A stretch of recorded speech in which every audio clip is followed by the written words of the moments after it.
means we're live! Ladies and gentlemen, I am the one and only DJ Storms, and I would like to welcome each and every single one of you back here to the channel on YouTube.com. As of course, you already know who I am, Mr. Controversy, and the operator of the best damn Twitter handle known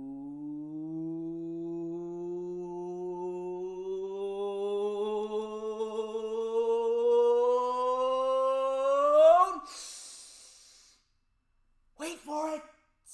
Wait for it.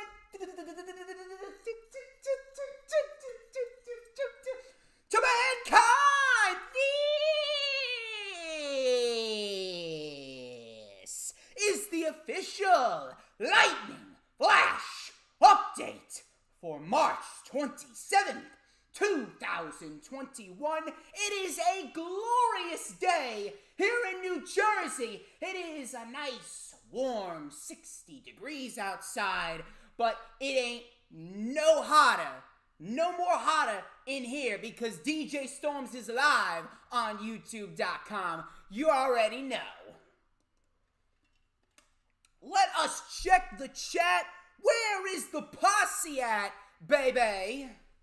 Unintentional rhyme right there. Eminem, eat your heart out. We got Furious Nation in the chat. That's what I'm talking about. We got Mr. Matt Moody. We got Peanuts. We got Adam Carl. That's right. We got my number one mod, DD. Cool King, a.k.a. Mr. Rob Wells Jr. That's what I like to see, baby. That's what I like to see. We got 8 people watching, but only 7 thumbs up. You see, that's a little bit of a problem. And on top of that, we need some more likes. More people watching. You already know. I mean, come on. We have goals and expectations to reach here on the DJ Storms brand. So you know what to do. But ladies and gentlemen, thank you all for joining me here on this fine Saturday afternoon. We got a lot to talk about, and my oh my, do we have a lot to dissect as WrestleMania is just a little bit over 2 weeks away. But that's not the biggest thing going on, because the biggest thing going on is actually going on in about 6 days on April 2nd. I don't know. It's I can't remember what day April 2nd is. I mean, like, yeah, it's Good Friday, but it's I don't know. This cocky, conceited prick was also born on April 2nd. I think this guy. He's about like 5'7". He's about 140 pounds. He's got thick black hair. He's got a charismatic attitude. His name begins with a D. And oh yeah, that's right. He has a glorious sideburn chin strap combination and a beautiful mustache. I'm not sure if you are aware, but if you guys know anyone that fits all of those criteria, please let me know. Let me know. We got David Maniscalco in the building. We also got Ruben Day. How you doing, Ruben? Be sure to hit all of those likes. We are at 9 likes so far. One more like, we can get to 10 likes. And we're not even 5 minutes into the stream. That is what I like to see. Thank you very much, Mr. Ruben. But here's what we got to do. Before we get into the festivities here on the Lightning Flash update, and we've got a lot to talk about. Trust me on that. We got a lot to talk about. Before we get into the festivities here, I'm going to need y'all to do me a few things. I need y'all, first and foremost, if you haven't already done so, I need y'all to follow me on the Twitter sticks. Of course, my Twitter handle is at HistoryMakerDJS. You will figure out why I am the operator of the best damn Twitter handle known to mankind as soon as you follow me on the Twitter stick. So please, if you haven't already done so, please go follow me there. Follow me on Instagram as well. My Instagram is at the DJ Storms. Please go follow me there. We're almost at 400 followers on the gram. Add me on Facebook as well for collaborations and business inquiries. Please send me an email. My email is, of course, stormstakeover@gmail.com. Like the official DJ Storms business page, and I may just send you an invite to join the official DJ Storms Posse group on Facebook. All the links are in the description. Also, if you haven't already done so, please go check out the rewind for WWE Fast Lane 2021. I reviewed everything that went down this past Sunday at Fast Lane. A decent overall wrestling show, but ultimately a completely pointless show that should have never even taken place. And I've said it once and I'll say it again. WrestleMania should have been the first pay-per-view of the Peacock deal. It would have made a lot more sense. You would have been able to build towards WrestleMania and make it feel like a big deal, but instead you have to put the build to WrestleMania on hold to build towards a worthless WWE Fast Lane pay-per-view. But if you want my thoughts and expertise analysis on WWE Fast Lane 2021, the link is in the description. You could check it out after the stream is over. We are 6.5 minutes into the stream. If you haven't hit the like button already, I don't know what you are doing. I really don't know what you are doing, because we got goals and we got expectations to reach here on the DJ Storms channel. So if you haven't already done so, there is a little like button. It's right down there. And all you gotta do is scroll down with your mouse and clickety-click. That way, the like count will go up and it will get the stream in the eyes of many, many, many, many other individuals here on YouTube.com. That way people will know that DJ Storms is live on YouTube. And on top of that, I mean, if you haven't already done so, I really don't know what you're doing, but if you haven't already done so, I need y'all to share the stream out. Everybody in this chat, Rob Wells Jr., Matt Moody, Dee Dee, Ruben Day, Wild Bear 69, David Maniscalco, and Peanuts, everyone in this chat, I need y'all to share out the stream on all platforms of social media, because that way everyone will be notified that DJ Storms is live on YouTube. We want to get as many people in here because we got goals and expectations to reach. I am talking about everyone wants to get a little bit of DJ Storms in their life. I'm talking about your mothers, your fathers, your brothers, your sisters, your grandmothers, your grandfathers, your aunts, your uncles, your cousins, your second cousins, your third cousins, your fourth cousins, your sixth cousins, your dogs, your cats, and especially your guinea pigs. Because I have read many of articles. I have read article upon article upon article that states if guinea pigs are exposed to a DJ Storms production, they are said to live a long, happy, healthy, and lucrative life. So, if you have a guinea pig, or you know anyone who has a guinea pig, tell them that DJ Storms is live. That way your guinea pigs are going to be with you for a long, long, long time. Now, if you haven't already done so, please make sure you hit the subscribe button.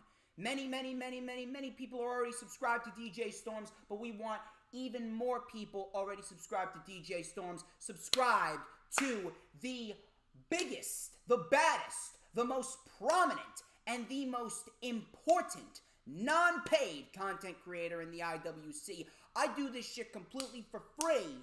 I deserve at least 50 likes every single fucking video. The fact that I don't get at least 50 likes every single fucking video, I don't know what the fucking problem is. But regardless, I do this shit completely for free, so I deserve a lot more than I already have. Okay? That's just me being an entitled prick right there. But if you haven't already done so, please make sure you hit the subscribe button and be sure that you hit that notifications bell with a huge coup de grace. That way you will know whenever I pop up on YouTube. Because whenever I pop up on YouTube, it is the best time to be on YouTube, because it's the only time. It is the only time you're going to get to see this glorious sideburn chin strap combination and this beautiful mustache right there. Give me 1 second.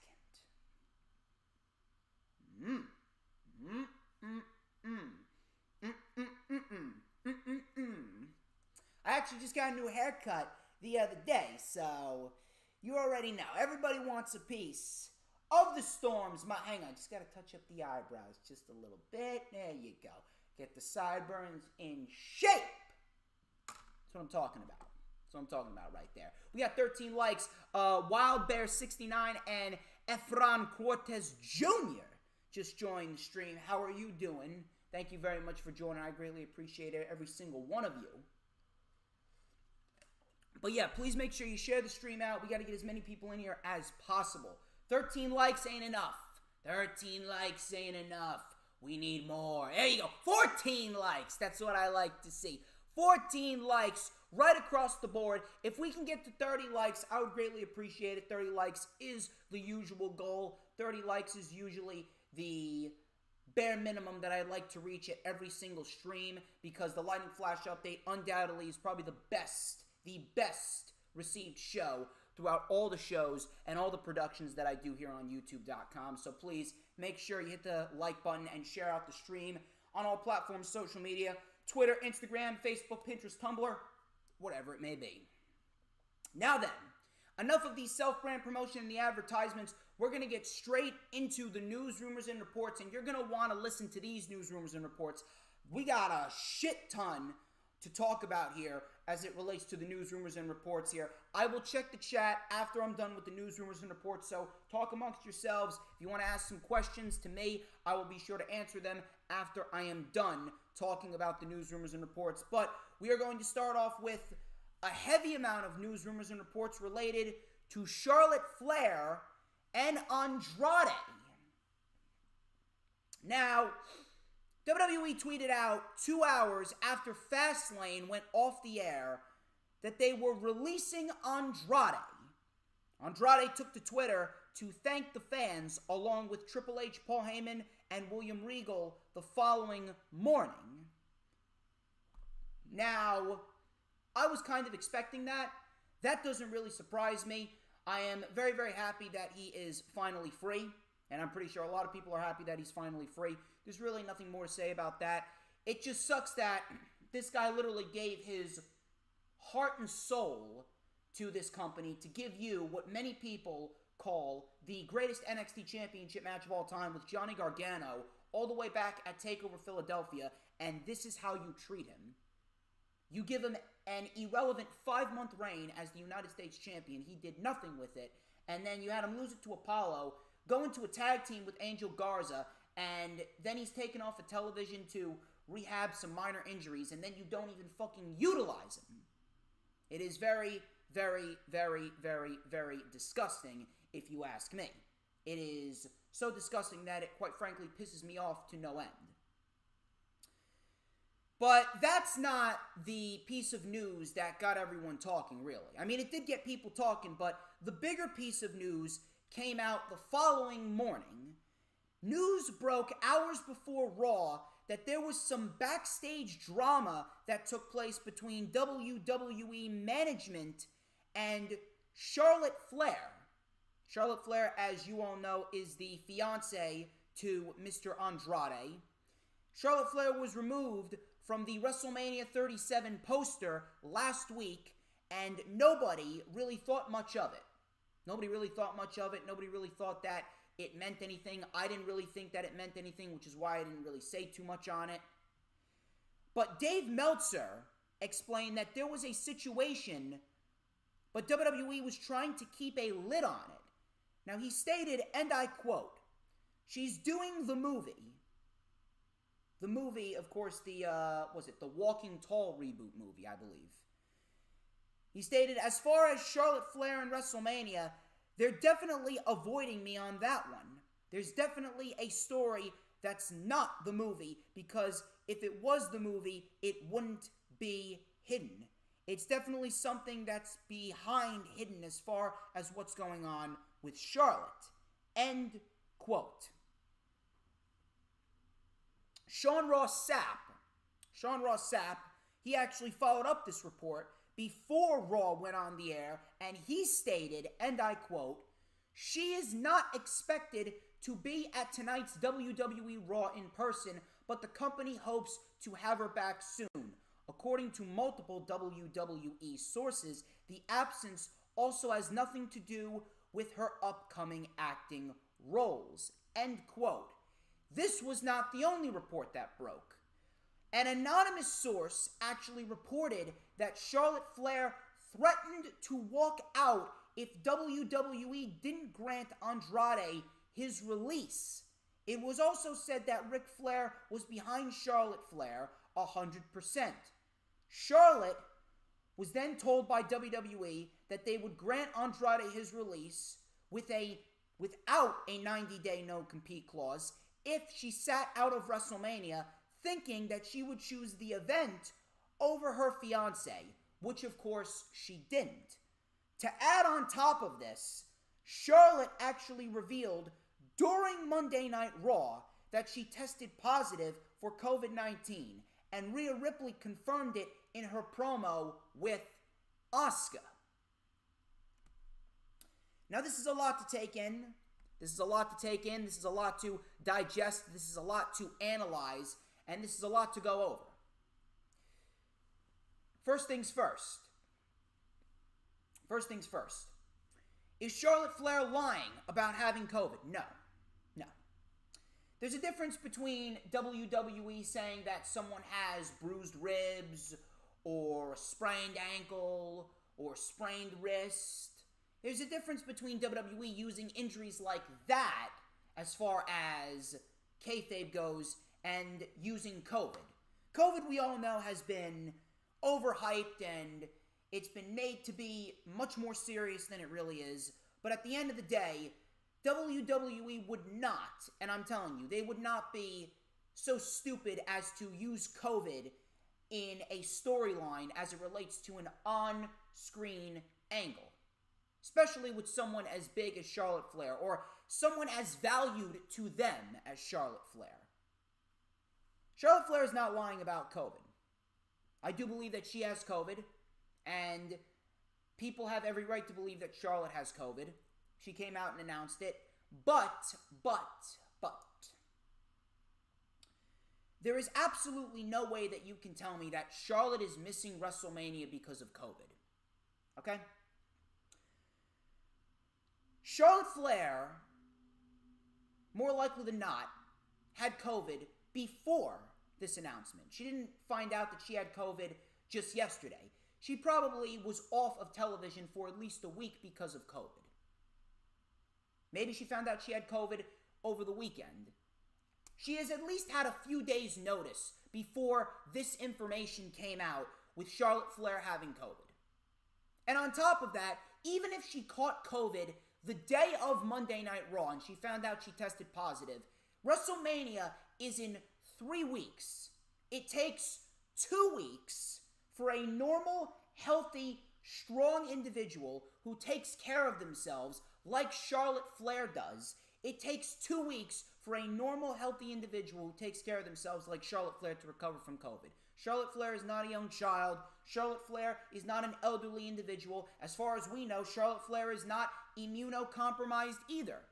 No information has come out about Charlotte Flair being immunocompromised. So, as far as we know, as far as I'm concerned, Charlotte Flair is a normal, happy, healthy individual who takes care of herself. So it takes 2 weeks to recover from COVID-19, and Charlotte Flair would have been ready to go by April 3rd, April 4th, April 5th at the latest, and she could still make it to WrestleMania to face Asuka for the Raw Women's Championship. Charlotte Flair was always in the plans for a Raw Women's title match at WrestleMania. The plans were Lacey Evans versus Charlotte Flair at WrestleMania. But of course, Lacey Evans got knocked up by her husband, so thank you, Lacey's husband, and we don't have to worry about seeing Lacey Evans as a champion for 9 months. I would actually send $2,000 to Lacey Evans' husband to knock her up after she gives birth to her second child. But regardless of that, Charlotte Flair is not missing WrestleMania because of COVID. Charlotte Flair is not missing WrestleMania because of COVID whatsoever. Charlotte Flair would have been able to recover from COVID in 2 weeks, and she would be ready to go by April 5th. If WWE wanted to, they could have booked the match with Asuka and Charlotte Flair at WrestleMania, and they could have gone forth with it regardless of whether Charlotte got COVID or not. They did it with Drew McIntyre and Goldberg. Drew McIntyre caught COVID, and he was back in 2 weeks to promote his match with Goldberg, and he competed. He competed against Goldberg at the Royal Rumble. They could have done the same thing here with Charlotte Flair. Charlotte Flair is out because I'm telling you right now, there is some underlying truth to what's going on with Charlotte Flair and Andrade. Now, Charlotte Flair, I don't think she would go as far as to say that she would walk out of the company. I don't think that she would go so far as to walk out of the company. I don't think anyone would go so far as to walk out of the company because of something like this. Because Charlotte Flair is under contract with the company. She cannot just walk out at any given moment in time, no matter how much they pamper to her either. But I do believe that Charlotte Flair did stand up for Andrade. And if that's the case, you know what? I am very, very hard on Charlotte Flair, and rightfully so. The woman fucking sucks. The woman is a self-centered, entitled, egotistical cunt who doesn't deserve 1 ounce of respect that she gets from anyone. The woman is a self-centered bitch who takes up the spotlight. She has WWE in her back pocket. She knows it, and she takes advantage of it. She takes advantage of it whenever she can.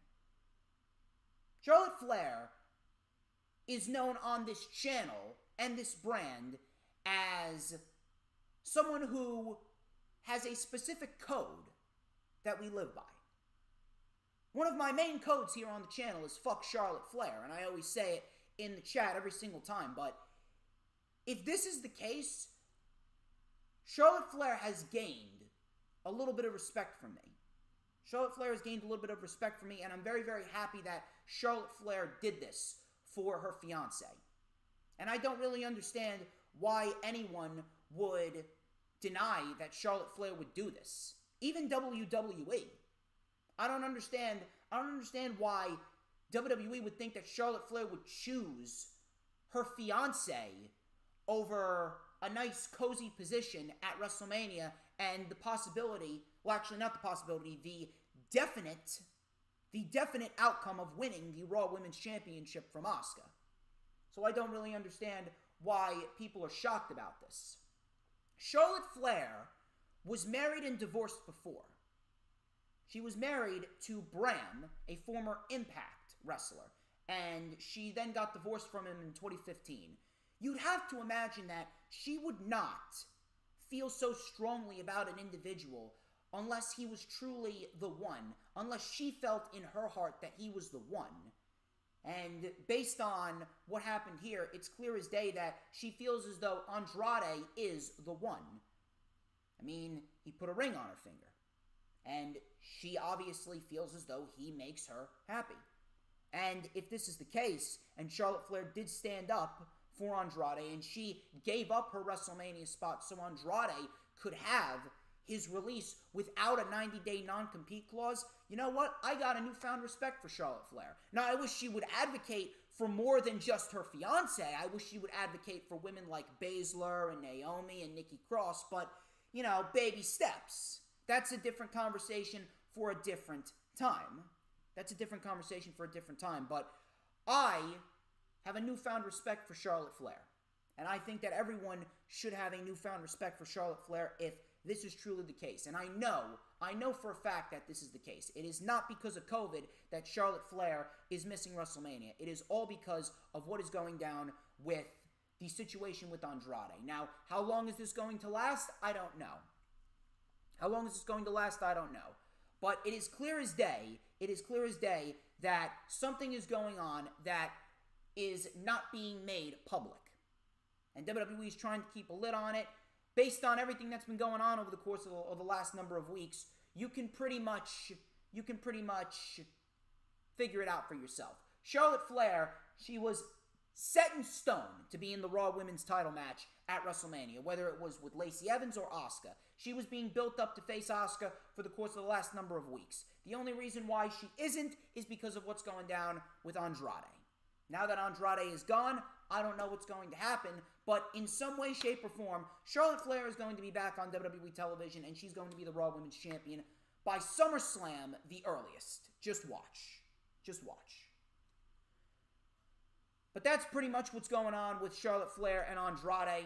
I do feel as though everyone should have a newfound respect for Charlotte Flair in terms of her standing up to WWE management and the selflessness that she showed to give up her WrestleMania spot for her fiancé.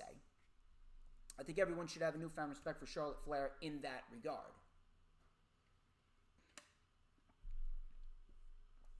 Moving on to my next report.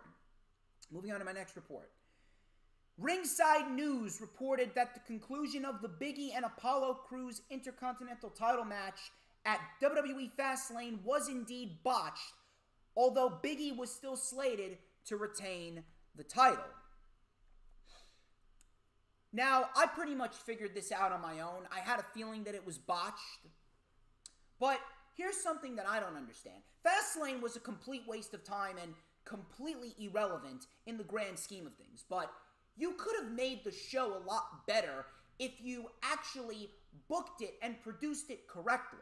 You see, I don't understand why we needed Braun Strowman versus Elias on the show when you were just going to do it the following night on Raw. Why didn't you just save it for Raw the following night? So that way, you could have given 10 more minutes to Apollo Crews and Big E, because ultimately, when I took a look at this match, when I looked at this match and I watched it back and I took notes and I analyzed it, this match was rushed.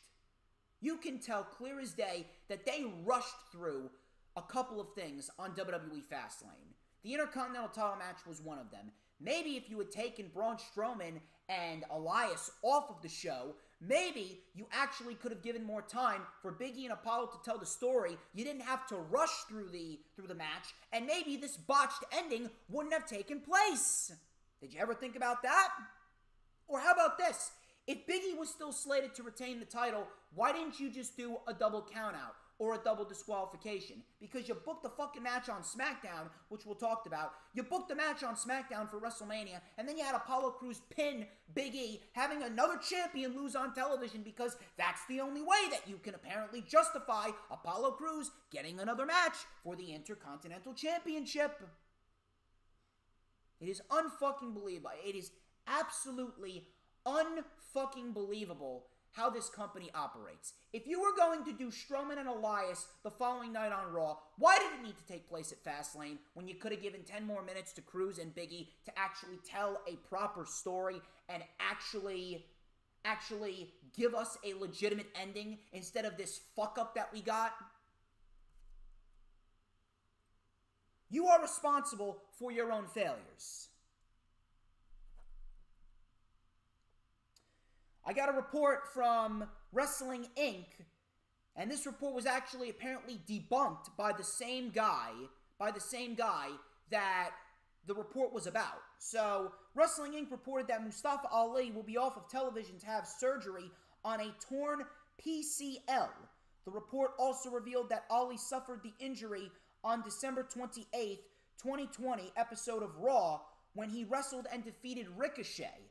Ali actually came out 24 hours after this report was initially stated, and he went on to say that he is not going to require surgery. So I don't know what's going on there, but Ali is clearly working hurt. So I don't know what's going on with Mustafa Ali, but he is going to be off of television for a decent amount of time, if you ask me, to heal up these injuries. There is an injury to his left knee, and he clearly needs to take some time off to rehab it. I'm not sure how severe it is, but clearly something's going on, because the knee brace was visible. If he's not going to require surgery, then good. But clearly, he has an injury. The only thing that I'm asking, the one question that I'm asking is, if this injury was not prominent, would retribution still be a thing? Did they only break up Retribution because Ali needs to rehab from surgery? Or did they break up Retribution because they realized it was a failure? I don't know. But it wouldn't surprise me if WWE only broke up Retribution because of this injury. And if that's the case, this injury is a fucking blessing in disguise for Mustafa Ali. Speaking of injuries. Aleister Black. Haven't heard that name in a while. Dave Meltzer reported that Aleister Black's currently dealing with some minor injuries. However, it was not specified what these injuries are. PW Insider followed up on this report by stating how Aleister Black was actually seen training at the Performance Center, and that could be a sign for an in-ring return. Now, as far as an in-ring return goes, it could happen, but you have to remember something here. Aleister Black is an athlete. At the end of the day, he is an athlete. He's not just going to sit on his ass and do nothing. He's going to go to the gym. He's going to work out. He's going to keep himself in tip-top shape because he is very, very, very, very prideful about being an athlete. They're all athletes. So athletes don't stop working out. Athletes don't stop going to the gym. I don't believe that Aleister Black is going to be returning anytime soon. If that was the case, WWE would have had plans in place for that, and we would have had some sort of report come out from some sort of insider, whether it be Alvarez or Meltzer or Ringside News or Wrestling Inc. or Sean Ross Sapp or Fightful. Anyone would have come out with some sort of report stating that Aleister Black was going to be coming back from this hiatus that he's been on since October. He's been on a 6-month hiatus. As far as I'm concerned, him going to the Performance Center to train, that's really not anything new. He's an athlete. Athletes go to the gym or the Performance Center to train. That's a normality. That's just a way of life for an athlete. Until I actually see it, I'm not going to get excited that Aleister Black is training in the PC. I hope that he's recovering quite nicely from his minor injuries, but at the end of the day, if you actually think that Aleister Black is in line for some sort of push or some sort of in-ring return, I mean, I think you may be a little off up here. Until you actually see things play out on television, you can't just automatically assume and get all excited that someone is training in the PC. It's the same thing with what happened with Tessa Blanchard, because Hybrid School of Wrestling took to Twitter to share some recent photos. Tessa Blanchard was actually shown training with Sasha, Bayley, and Kalisto. And this was current speculation that she might have signed with WWE. She didn't sign with WWE. Wrestlers go out to train with other wrestlers. People from different companies are friends. Ricochet and Casey and Sasha and Bayley and Kalisto and Tessa and whoever. All of these individuals are friends with various amounts of wrestlers that don't work in the same company that they're in. So you can't just automatically assume that Tessa Blanchard signed with WWE until you actually hear something from a dirt sheet. Until you actually hear a legitimate report that came out, you can't speculate anything. Again, with the WWE, seeing is believing. Seeing is believing. Speaking of seeing is believing, I got one more report before I'm going to check the chat, and then we'll move on to the weekly show reviews. So my final report concerns Keith Lee. Keith Lee. Now, Keith Lee has been off of television for the last month and a half because of health issues, and he has not been cleared to return. Fightful Select reported that WWE had discussed plans for Keith Lee to win the United States Championship at Elimination Chamber, but it never came to fruition because of his injury.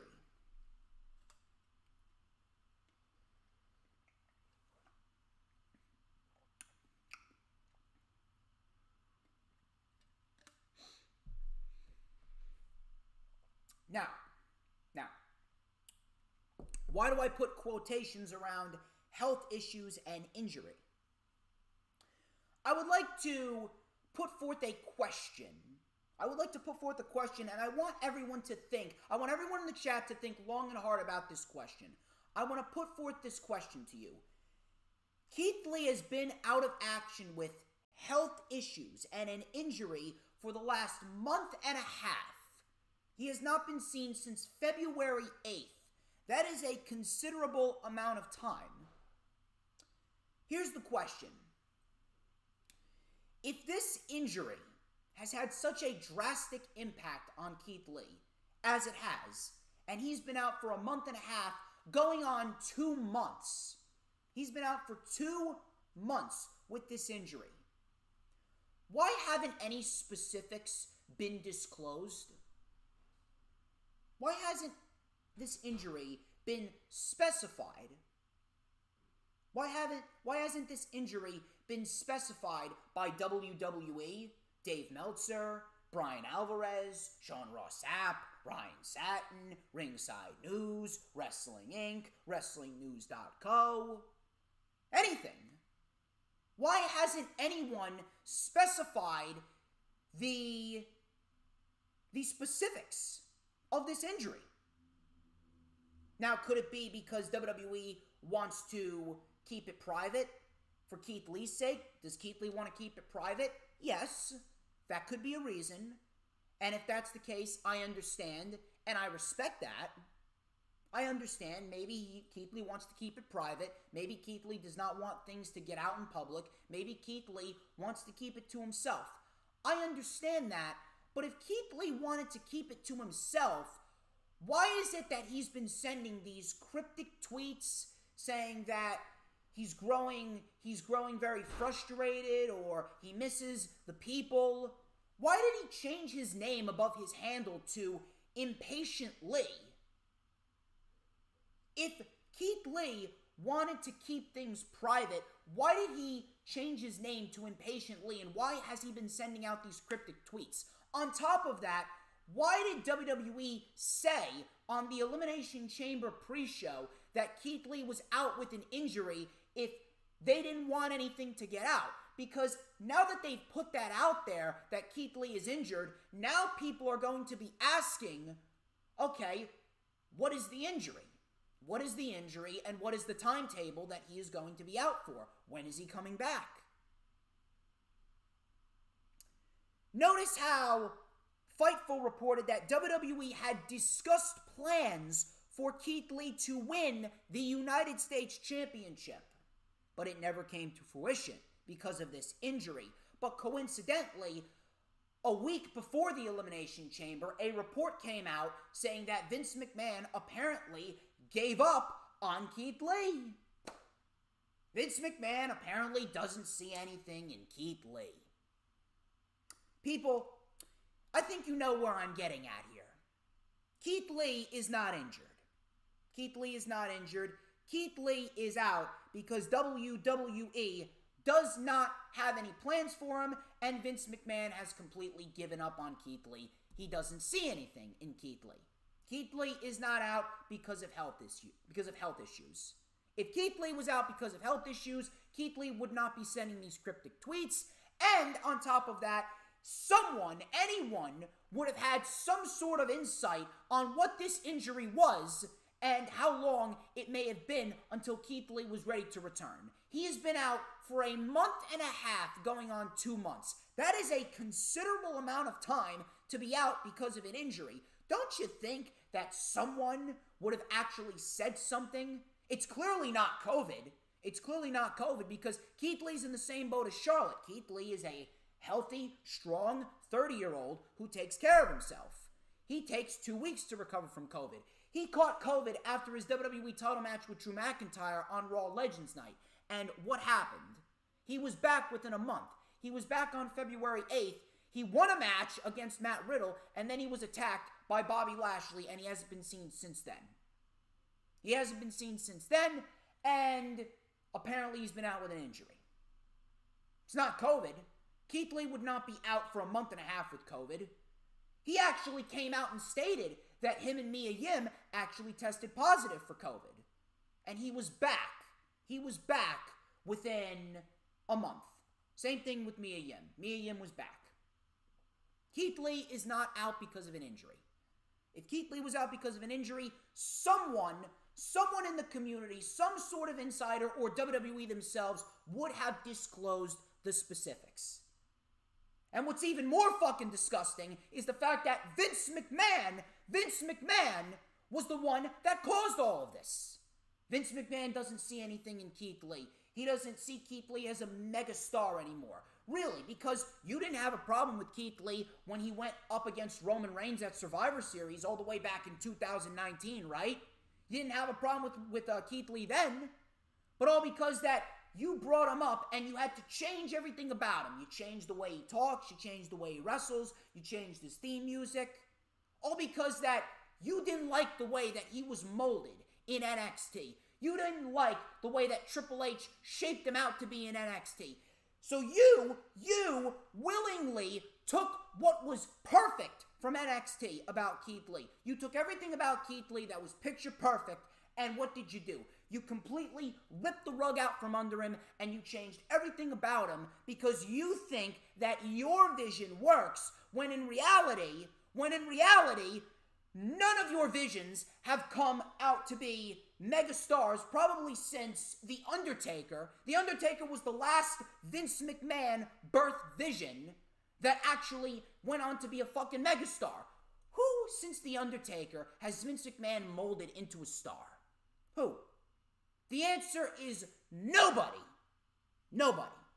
And because you're so fucking stubborn, and you can't take responsibility for your own failures, you change everything about Keith Lee. Keith Lee fails. Keith Lee's not getting over, and then you blame Triple H? Go fuck yourself. That's what I got to say to that. You old bastard. Go fuck yourself.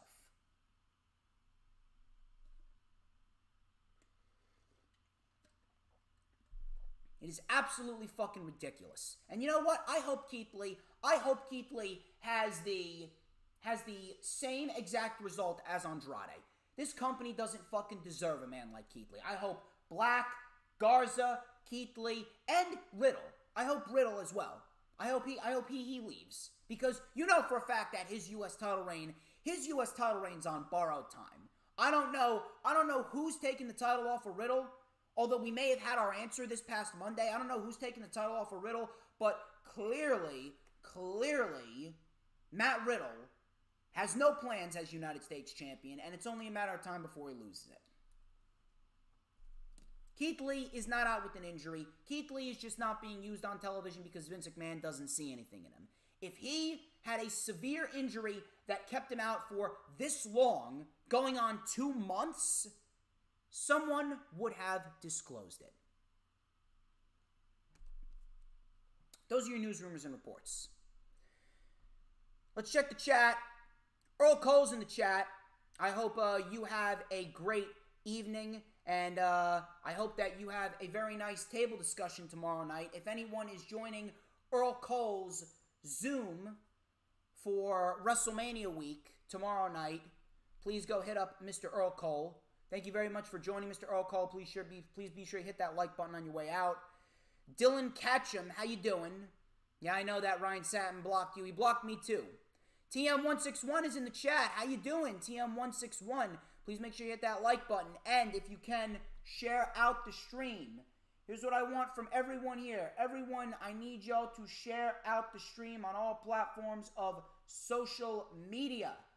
I want to make sure that everyone has shared out the Lightning Flash update. Let's check. David Maniscalco, did you share out the stream? I don't think you shared out the stream, man. I know Danielle did. Dee Dee did. I know she did.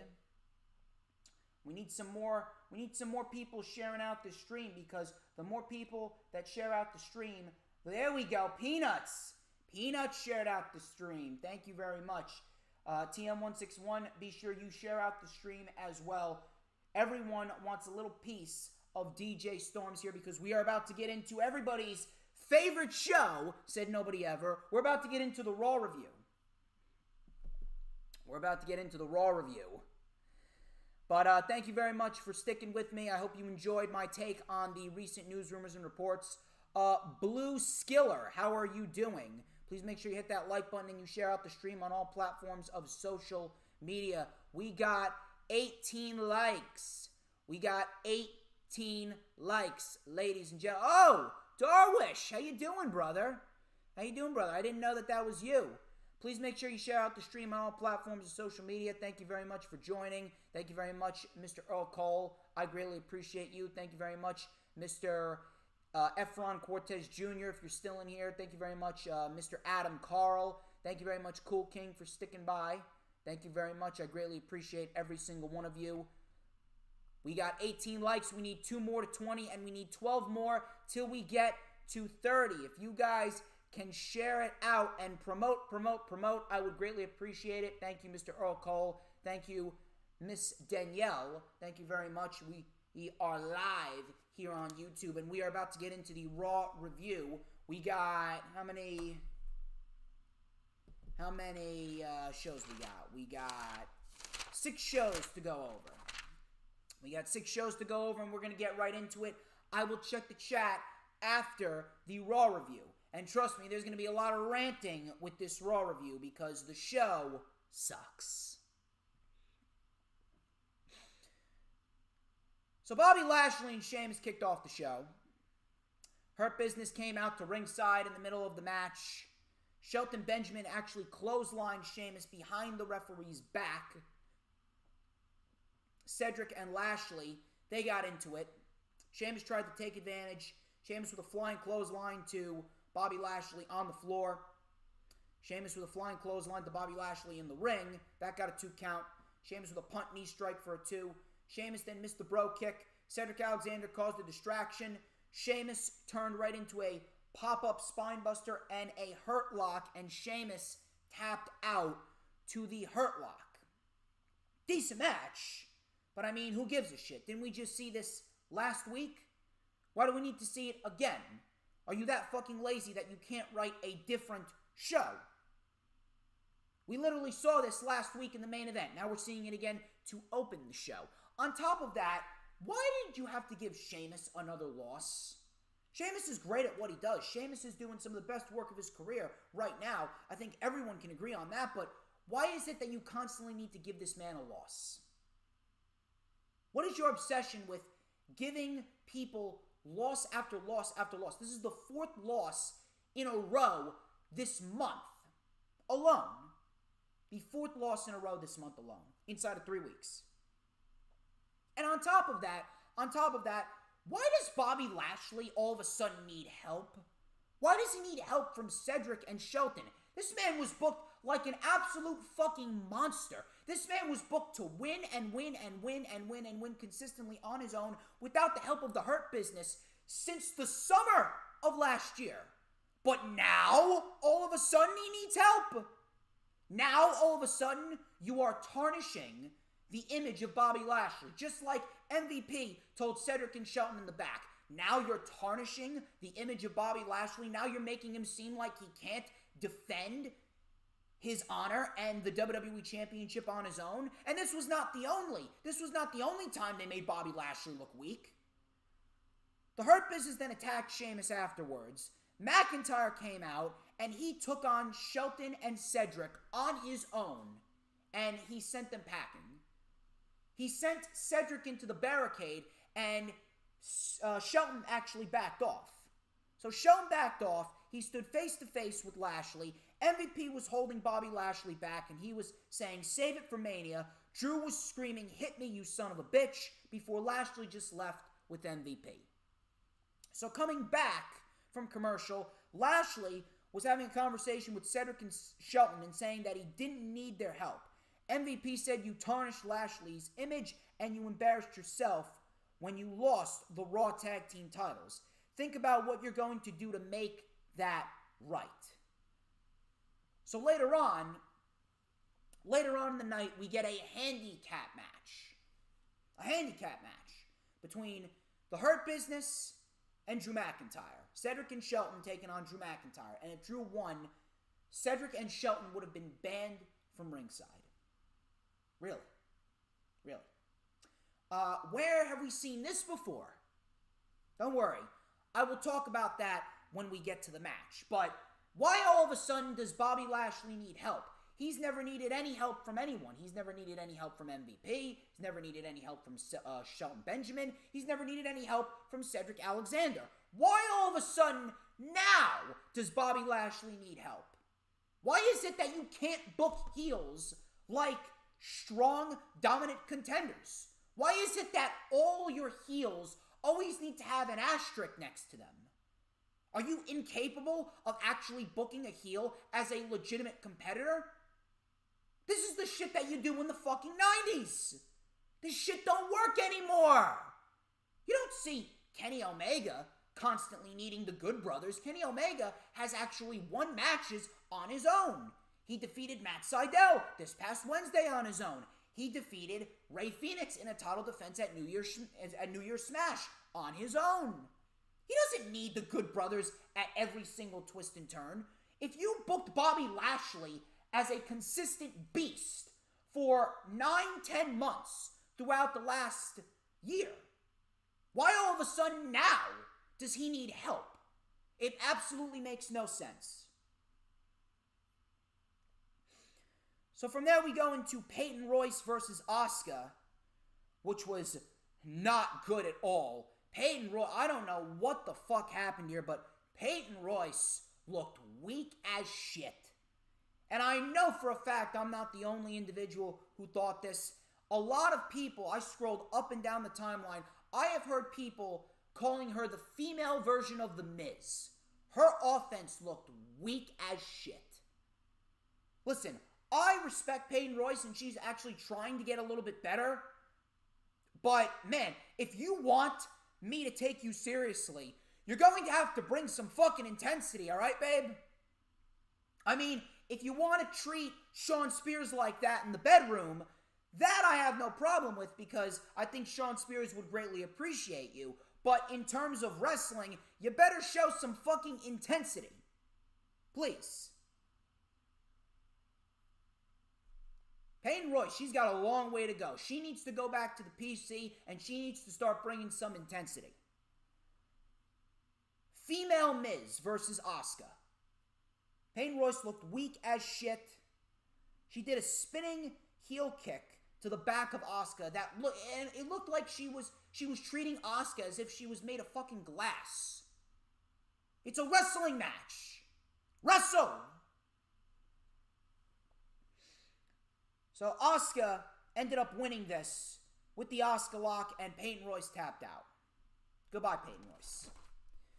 All of a sudden, Rhea Ripley's music hit. Rhea Ripley's music hit, and Rhea Ripley made her way down to the ring. And she said, Charlotte was out here challenging you after you got your teeth knocked out, but Charlotte is recovering from COVID. So on my first night here, I'm challenging you to a championship match at WrestleMania. Asuka then rambled some shit in Japanese. I don't know what the fuck she said. And she goes, you're not ready for Asuka. I accept. So Rhea versus Asuka is official for WrestleMania. Great. Great. This should have been the plan from the beginning. This should have been the plan from the beginning. Rhea Ripley should have made her debut on February 1st, right after the Royal Rumble. What we should have gotten is Bianca immediately challenging Sasha the night after the Rumble, and Edge should have challenged McIntyre the night after the Rumble. That way, what we could have done is we could have gotten the SmackDown Elimination Chamber as it was. Bryan would have won. Bryan would have faced Roman at Mania. And then we could have had a Raw Women's Elimination Chamber. We could have had a Raw Women's Elimination Chamber. And we could have had Rhea Ripley win the Chamber. And Rhea Ripley goes to face Asuka at WrestleMania. It would have made sense. More people would have cared. And it would have flowed a lot nicer. It would have flowed a lot nicer. But no, you wanted to go forth with fucking Lacey Evans and Charlotte Flair. Then you wanted to go with Charlotte Flair because Lacey Evans got knocked up by her husband and she got pregnant. But then Charlotte Flair has issues with you backstage and she has COVID. So now apparently, now you're going with Rhea Ripley. What does that tell you of what WWE actually thinks of Rhea Ripley? That tells you that they see Rhea Ripley as nothing more than a replacement. And I guarantee you, Rhea Ripley is going to win the title, and we're headed down the same route that we were headed towards going into last year's WrestleMania, only this time it's going to be at SummerSlam and not WrestleMania. So not only are we going to have a nightmare for Rhea Ripley at WrestleMania, no pun intended, but we're going to have a nightmare for Rhea Ripley at SummerSlam. And on top of that, if Rhea Ripley wins the Raw Women's title, what happens then? The division is absolutely in the worst possible state that we've ever seen it in. You're telling me that Rhea Ripley's going to be defending the fucking title against fucking Lana and Peyton Royce, fucking Nia Jax? Here's a question that I want to ask. Where's Nikki Cross? Where's Nikki Cross? Nikki Cross is actually one of the most underrated wrestlers that this company has. Where the fuck is she? How is anyone supposed to care about Rhea Ripley and Asuka when you've literally done nothing? You've literally done nothing to build this match up and make it seem like Rhea Ripley actually deserves a title match. Rhea should have been the plan from the beginning. Not Charlotte, not Lacey. Should have been Rhea. Rhea should have won the Chamber. Rhea could have faced Asuka at WrestleMania, and boom. Shit would have followed through. Shit would have made sense. We should have gotten rid of the fucking women's tag team titles. Nia, Lana, and Lacey need to be fucking fired immediately. Shayna and Naomi should be built up on the side to face off against the Raw Women's Champion, whoever it may be, after WrestleMania, whether it be Asuka or whether it be Rhea Ripley. Charlotte should be putting people over. I really do not fucking understand. I really don't.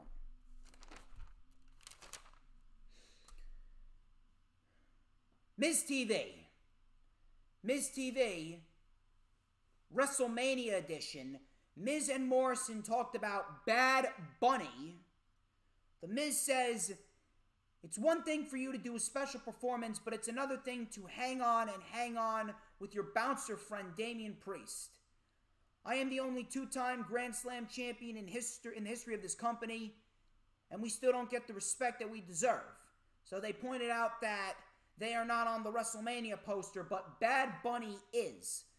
I mean, I don't really give a shit who's on the WrestleMania poster. I just care about if the show is worthy of being called WrestleMania. So the Miz says, you wanted my attention, well, you got it, and a whole lot more. So they replayed what happened last week with Miz attacking Bad Bunny. Miz announced that next week on the Dirt Sheet, Miz will launch the premiere of a new trailer song dedicated to Bad Bunny titled Hey Hey Hop Hop. Let me repeat that for you. Hey Hey Hop Hop. And Miz and Morrison were shown dancing on the stage, on the Titantron, dressed in Easter bunny suits. I kid you not. Singing and dancing in Easter bunny suits and fist pumping. As if Zack Ryder never left. This is WWE for you. This is a legitimate pro wrestling segment. And I am going to throw this out there. I don't give a shit who you are. I don't give a shit whether you're a friend or a family member. I don't give a shit if you're a fan of mine. I don't give a shit if you've respected me. I don't give a shit if you have watched me for so long. I don't give a shit about anything. If anyone finds this enjoyable, I do not consider you a human being. You don't have the right to call yourself a human being, let alone a wrestling fan. You are just a flat out retard if you're telling me that this was even remotely entertaining. This was absolutely fucking terrible.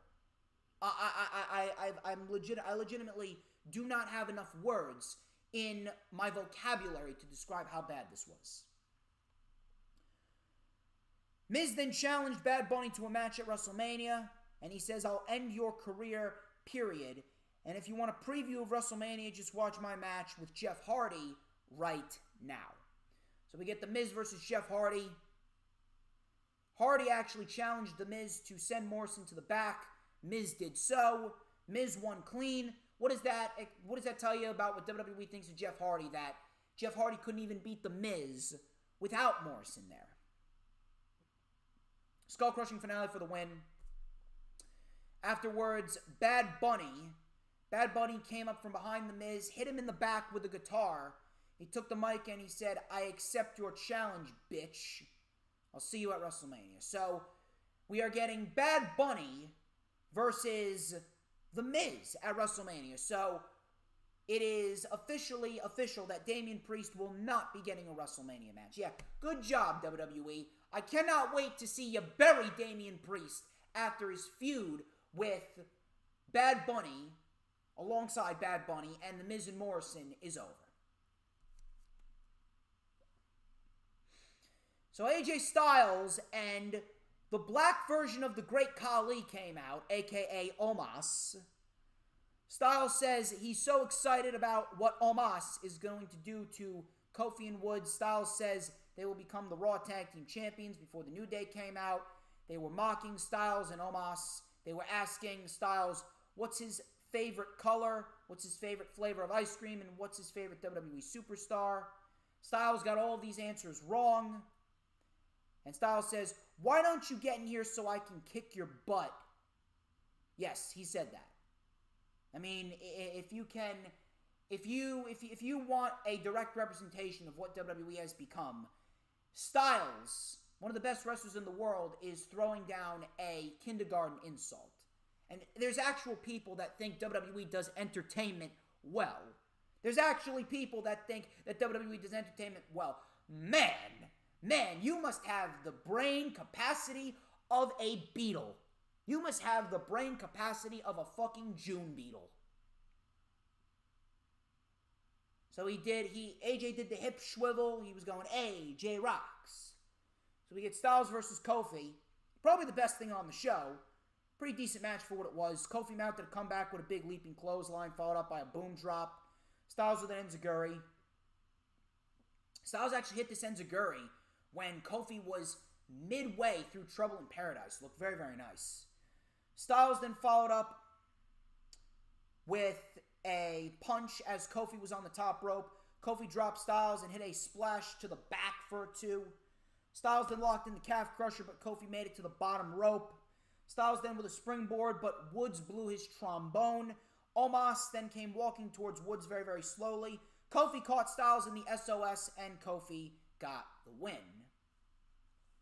Now, why did Kofi get the win? Well, simple. Styles and Omos already have the match. And on top of that, Styles and Omos are being mocked and made fun of by Kofi and Woods. And Kofi and Woods are looking strong going into Mania. And they're trying to create some type of tension that, oh my God, the New Day could retain. When in reality, Styles and Omos are going to come out victorious. And we're going to have fucking Omos as a Raw Tag Team Champion. Omos is going to be a champion, but Ricochet and Keith Lee and Andrade and Aleister Black, Drew Gulak and the Lucha House Party, yet they're all in catering. They're all sitting in the back as Bobby Lashley's yelling at them, and Vince McMahon sees nothing in them. But Omos! But you see something in Omos, right? You see something in Black Great Khali. You see something in African-American Great Khali, right? By the way, the Great Khali is going into the fucking Hall of Fame. Undeserved, by the way. I mean, I don't know what the fuck the Great Khali has done that's Hall of Fame worthy. I think that man only had about 1 or 2 decent matches in his career, and it was because of either John Cena or Triple H. Great Khali's going to the Hall of Fame, and you got the African-American illegitimate brother of Great Khali, Omos, going for the Raw Tag Team titles. But Ricochet can't get a WrestleMania match. Makes all the sense in the world. Good job, Vince. Moving on. Took 5 fucking pages of notes for Monday Night Raw. Hey, I fucking hate this show so much. I swear to God, if you guys did not enjoy me ranting and raving, I would not be doing this shit. Sheamus and Matt Riddle were in the back. Riddle was talking to Sheamus about his scooter. Sheamus took the scooter, he was admiring it, and then he hit Riddle in the stomach with his scooter. So it looks like we could be getting Sheamus versus Matt Riddle for the U.S. title, but it's built on a fucking scooter. It's built on a fucking scooter. Also, no, Earl, that's not racist whatsoever. Please, please, do not be like these social justice warriors. It's not. How you doing, Gamers Goon? So, the fucking match between Sheamus and Matt Riddle, it's built on a fucking scooter. Now, I'm not saying it's going to be a bad match. I think that if they want to, this could be a match of the year candidate. If you want,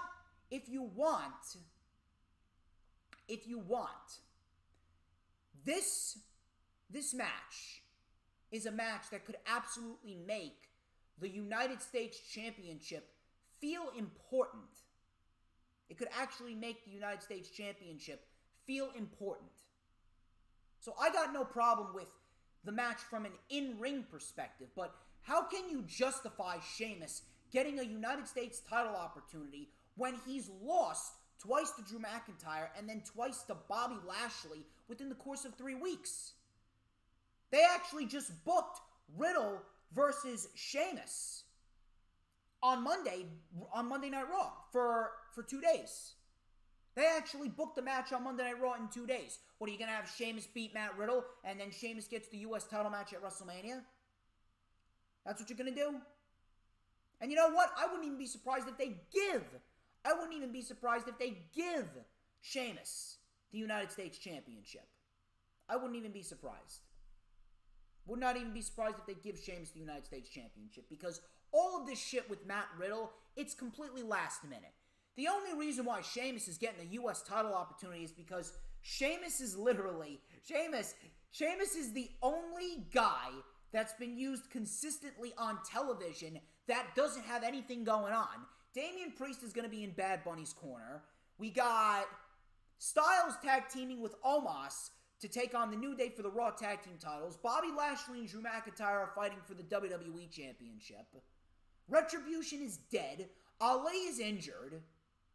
Garza buried. Keith Lee buried. Humberto Carrillo buried. Drew Gulak buried. Ricochet buried. Andrade just got released. Who else is there? Sheamus is the only other guy. I wouldn't be surprised if Sheamus wins the title. Would not be surprised. So Drew McIntyre then took on Shelton Benjamin and Cedric Alexander. This was fucking terrible. And the Hurt Business looked like complete fucking jobbers. You're telling me that you need the Hurt Business to try and get Drew McIntyre over. So you're pretty much doing the same thing that you did with the Hurt Business, that you did with Andrade, Garza, and Austin Theory last year after WrestleMania, leading up to Rollins' first title defense McIntyre's first title defense against Seth Rollins. You're telling me that you're going to put forth Cedric and Shelton to be a jobber group, just like Andrade, Theory, and Garza were in the Performance Center last year against Drew McIntyre before Drew's first title defense against Rollins? Why is it that you need to sacrifice other people's momentum just to build up someone else? If you need to sacrifice someone else's momentum just to build someone else up, you're already doing this whole wrestling thing wrong. You're already doing this whole wrestling promoter job wrong. Absolutely fucking terrible. What was the fucking point of this? Drew McIntyre is not any more over than he already is. He's not. No one gives a shit because you completely fucked up Drew McIntyre. Not once, but twice. No one's going to care if Drew McIntyre comes out victorious at WrestleMania. So now you need to put the Hurt Business in there to try and get Drew McIntyre over as some type of underdog babyface when we've already seen this storyline before, and we've already seen this shit done with Garza, Andrade, and Austin Theory last year after WrestleMania. Why? Good job. Hurt Business buried. This is what you took the Raw Tag Team titles off of them for? To have them be jobbers for Drew McIntyre. Drew is not any more over than he already was before this match. And then Lashley actually went up to the locker room and demanded that someone take out Drew McIntyre before WrestleMania. So now Bobby Lashley is demanding help from the locker room to take out Drew McIntyre before WrestleMania? Yet this guy is supposed to be the CHO of the Hurt Business? Really? This guy's supposed to be the almighty WWE champion. Yeah. Looking real almighty. You're looking like an almighty pussy. Is that what you're looking like?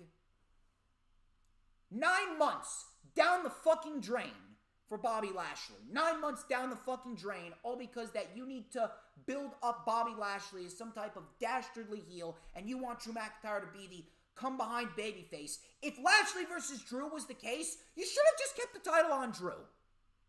If Drew's gonna walk out of WrestleMania with the WWE title for a third time, you should have just kept the WWE title on Drew. No reason for Bobby Lashley to win the U.S. title, to win the WWE title, just to drop it back to Drew.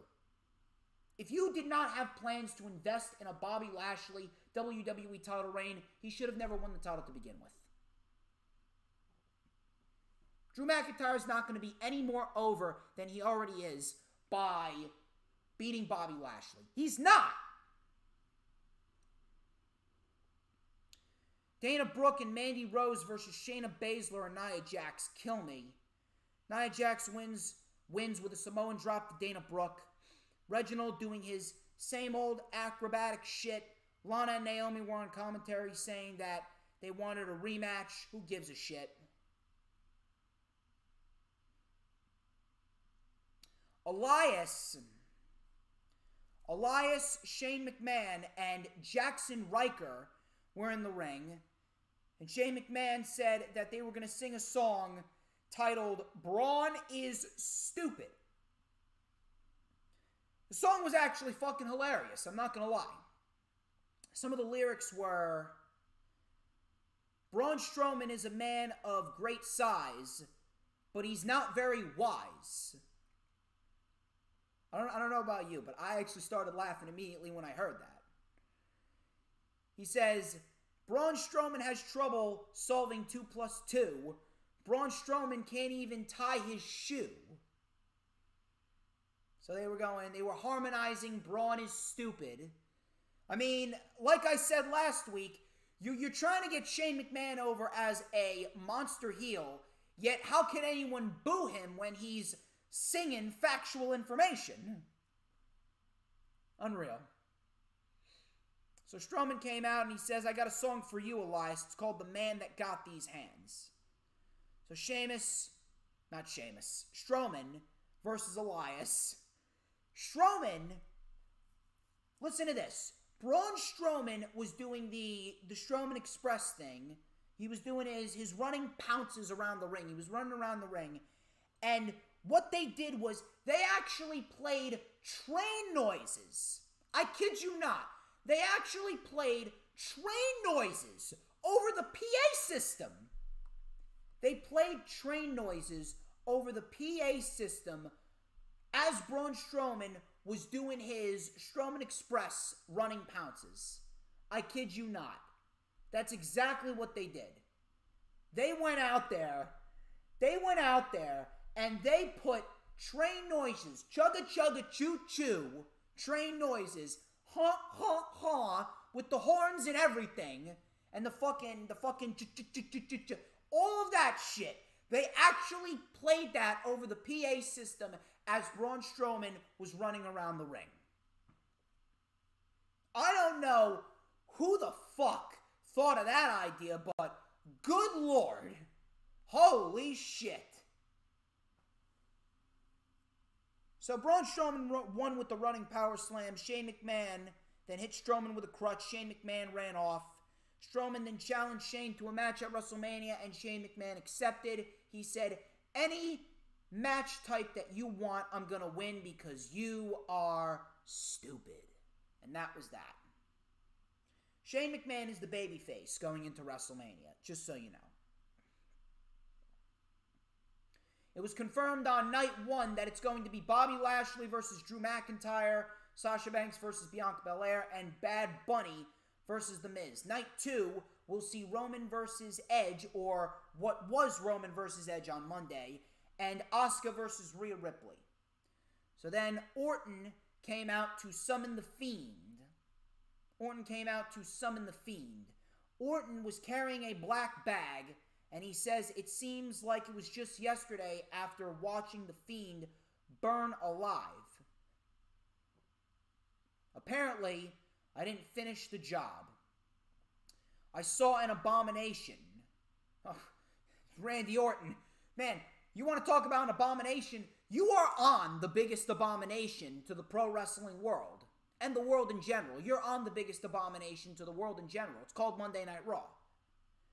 He says, so tonight, I finished the job. After tonight, there will be no more Alexa Bliss, no more Fiend, and after tonight, the bullshit comes to an end. My lord, the bullshit comes to an end? I wish, Randy. I wish, Randall.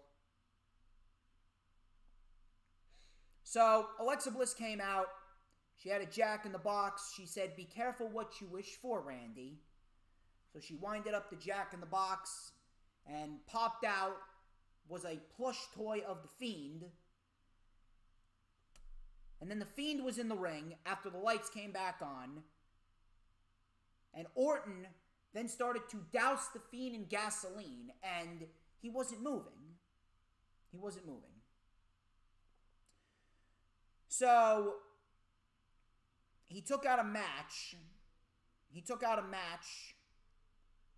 And he lit the match, and he looked like he was going to set the Fiend on fire, and then out of nowhere, he just RKO'd the Fiend as Alexa Bliss got into the ring. Yeah, like an RKO is going to stop the Fiend. A fucking 20 curb stomps couldn't stop the Fiend about 2 years ago, but yeah. An RKO is going to stop the Fiend. So Alexa Bliss and Randy Orton were staring face to face. He then stared down Alexa Bliss until the Fiend got back up. Fiend then locked in the mandible claw and then hit Sister Abigail. Bliss jumped into the ring and laughed. And then she pointed at the WrestleMania sign as the lights went off.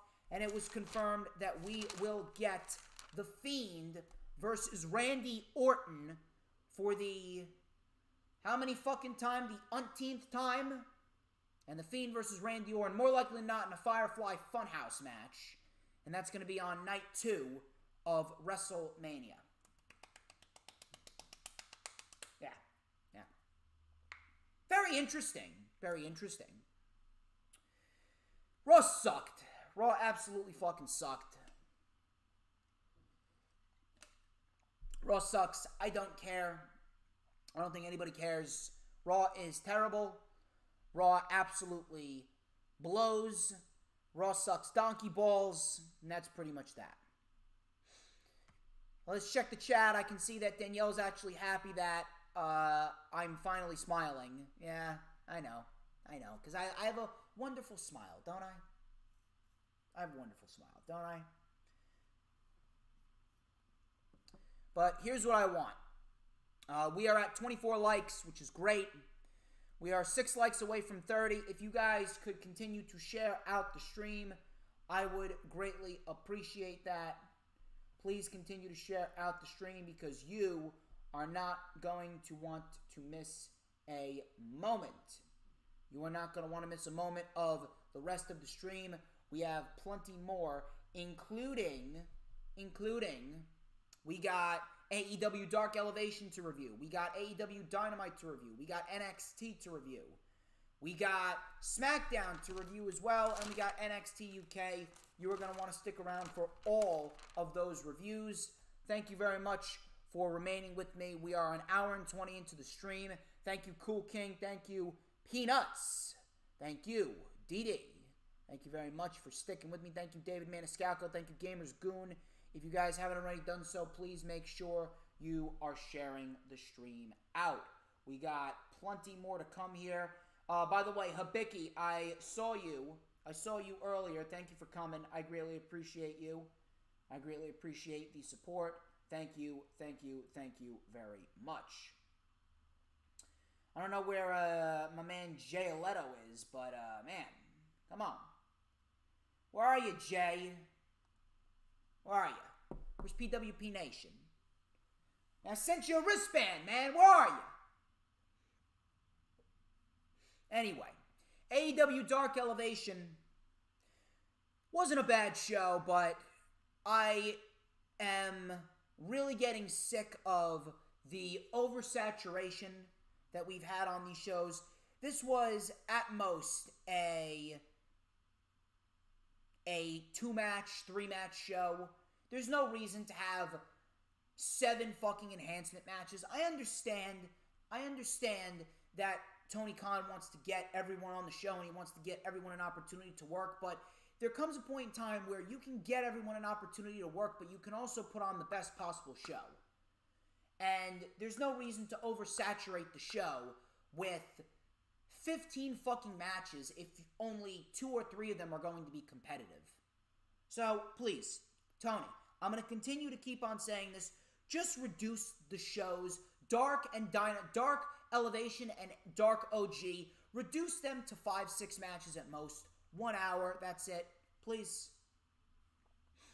So, first match was Ty Conti taking on Ray Lynn. Conti's doing great, I gotta say. She won with the DD tie, and that was that. Lee Johnson took on Adam Priest.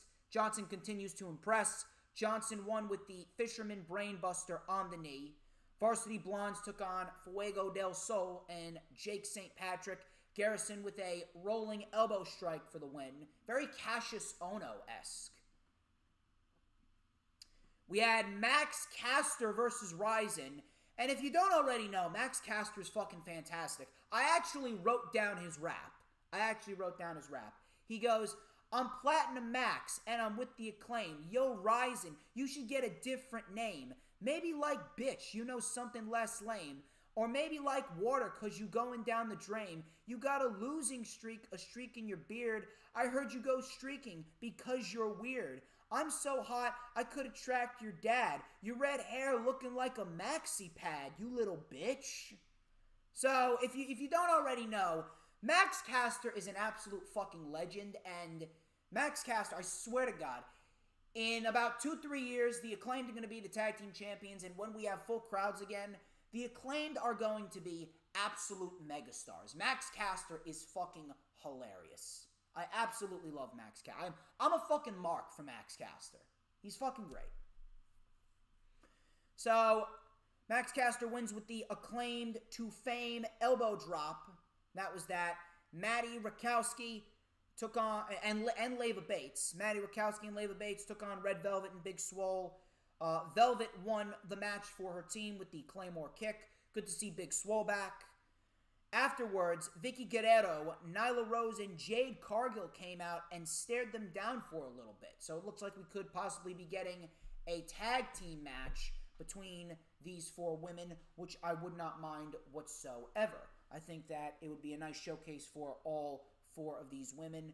And I'm actually interested to see what Big Swole can do with someone like a Jade Cargill. Powerhouse Hobbs and Ricky Starks, they took on Jarrell Nelson and Royce Isaacs. Team Taz absolutely ran through these schmucks. We had the Rochambeau by Ricky Starks for the win. Danny Limelight took on Baron Black. Limelight, this is a very nice showcase for Danny Limelight. I'm very much liking what Danny Limelight's been doing. Danny Limelight versus Baron Black. Limelight with a beautiful springboard Hurricane Rana followed up by a corkscrew plancha. Baron Black took over before Limelight regained control.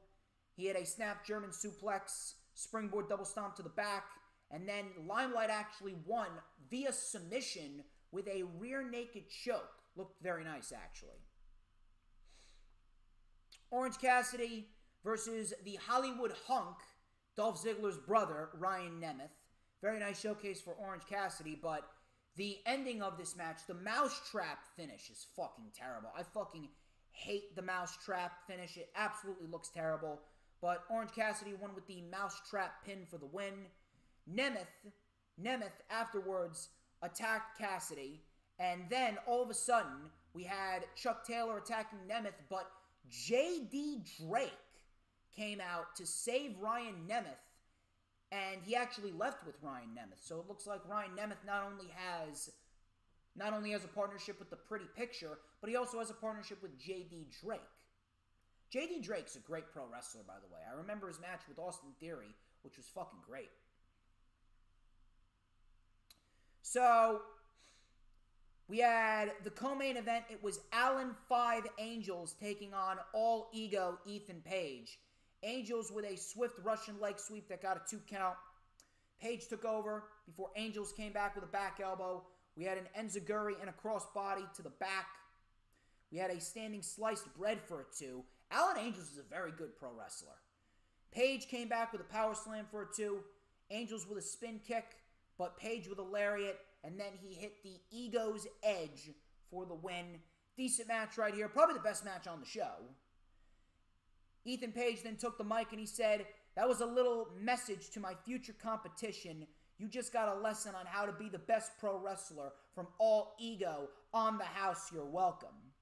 And I'm going to be here for a very, very long time." So, Mr. Ethan Page is doing some very good promo work very early on. I don't know where Ethan Page is going, but Ethan Page is a very, very, very, very good heel. And then in the main event, we had Ryo Mizunami versus Leila Hirsch. Another decent match. Realistically, these last 2 matches were realistically the only 2 matches worth going back and watching on the show. Hirsch and Mizunami traded some strikes. Mizunami took over. Hirsch retaliated with a Hurricane Rana off the middle rope. We had a knee strike and German suplex combination. Hirsch tried for the armbar, but Mizunami countered. A big lariat to Leila Hirsch and a jumping leg drop for a 2. Hirsch tried again for the armbar, but Mizunami with the head and arm triangle choke, and Leila Hirsch taps out. I'm not sure where Mizunami is going, but Ty Conti and Red Velvet, they're the number 1 and the number 2 ranked women. Britt Baker's number 3, I believe. So it looks like we could see an interim title defense between Hikaru Shida and Ty Conti for the AEW Women's World Title before Double or Nothing, and then I can definitely see Britt Baker versus Hikaru Shida at Double or Nothing come May 30th. So that was AEW Dark Elevation. Really nothing too special whatsoever. I love Tony Khan, but please, enough with all of these fucking enhancement matches. I understand you want to give everyone work, but it's really fucking tiresome. It really doesn't accomplish anything to have all of these fucking matches consistently. It really doesn't. Let's check the chat for a little bit. Yeah, I know, Danielle. The chat's already all dabbed out. We still got plenty more to go. We're almost an hour and a half into the stream. We still got an hour and a half to go and 4 more shows to review. I mean, you're going to want to stick around because we got a lot of shit to talk about, man. We got a lot more shit to talk about. All right? We need some more likes.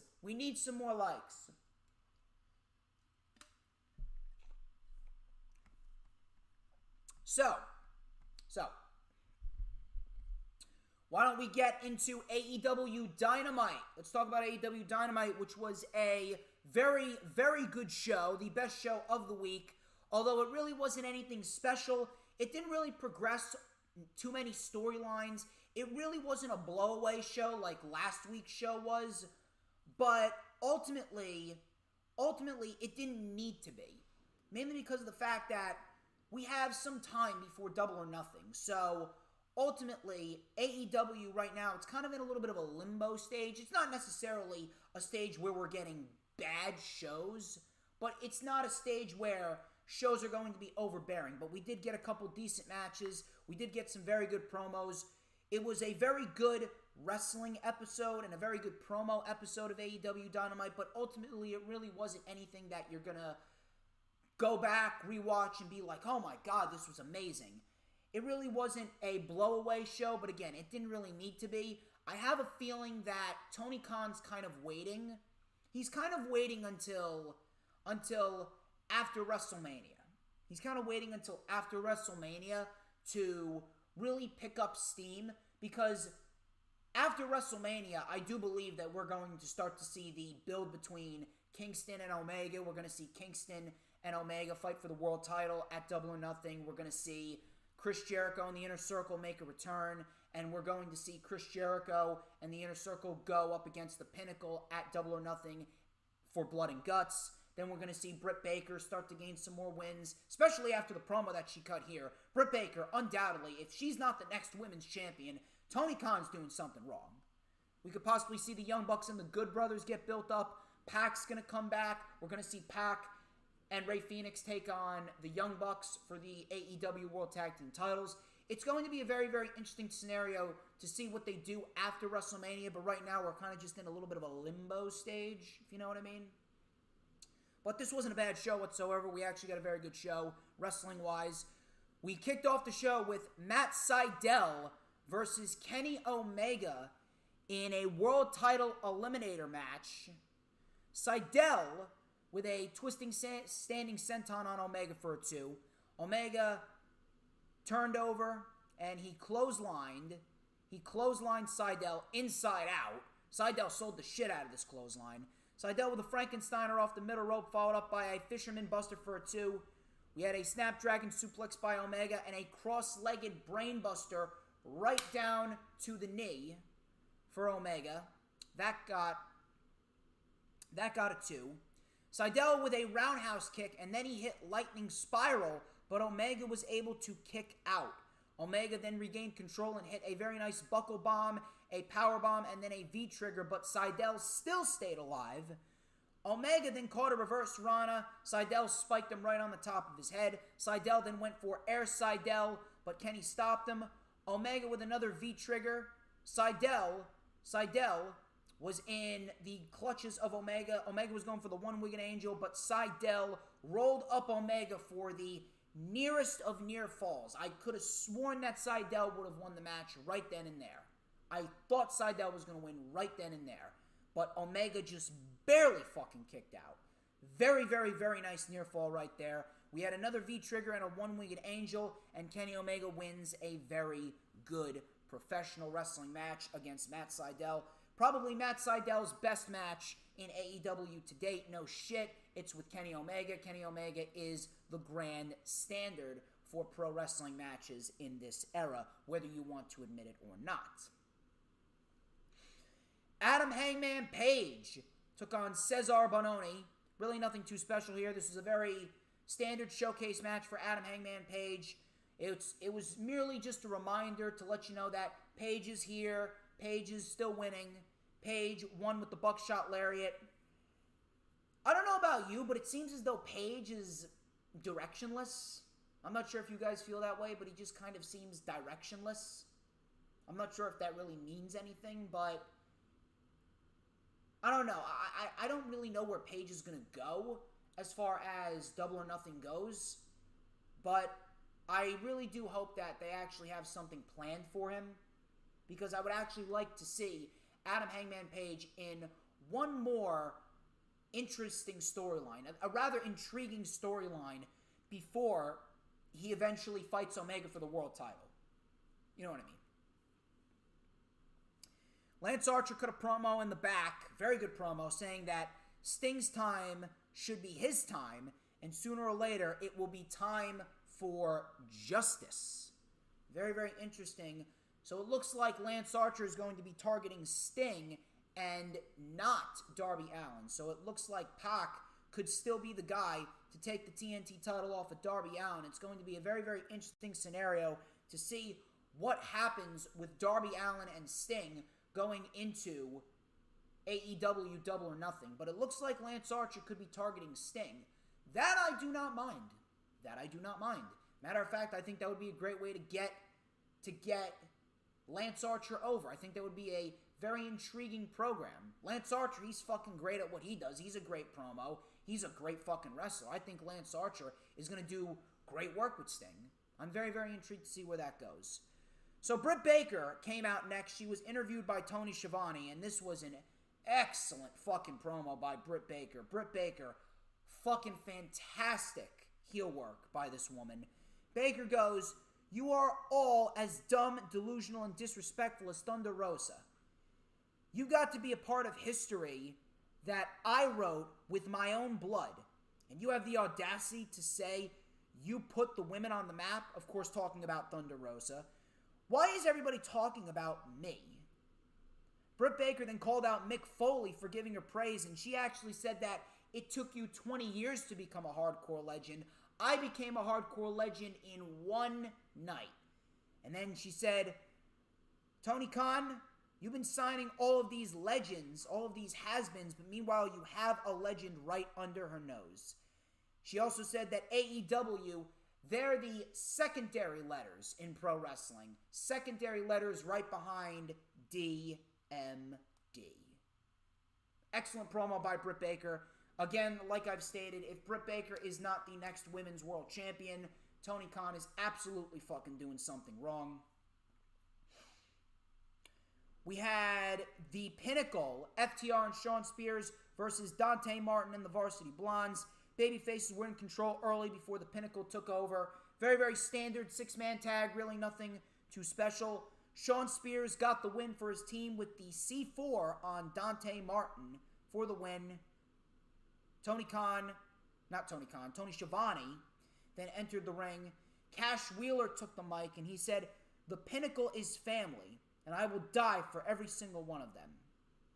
Dax says, "This ain't an SNL comedy skit. The marquee says professional wrestling, and if you want to find out where you stand when it comes to the realm of professional wrestling, you come for the Pinnacle." MJF then took the microphone and said, "Chris, I thought you were breaking down walls, but the only thing that you're breaking down is whatever chair that you decide to sit in." And MJF said, "Next week, I will have a special gift for each and every single one of you, because when you're in the Pinnacle, you're always on top."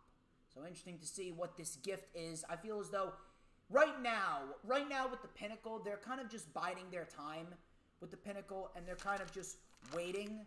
They're kind of just waiting to